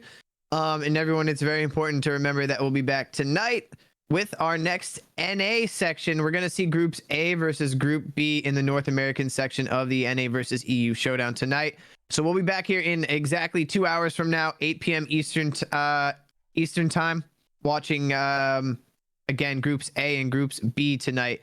So thank you guys so much for watching. Sometimes when these servers go down like that, there's just nothing that we can really do about it. So we appreciate your patience. We appreciate everyone hanging out. A big shout out to all the players and teams involved, and again, everyone supporting the event. We can't thank you enough. Anything you want to say before we sign off and talk to everyone tonight at the NA section, Blitz? No, very excited. Hope you guys can tune in. The NA games have just been absolutely fantastic.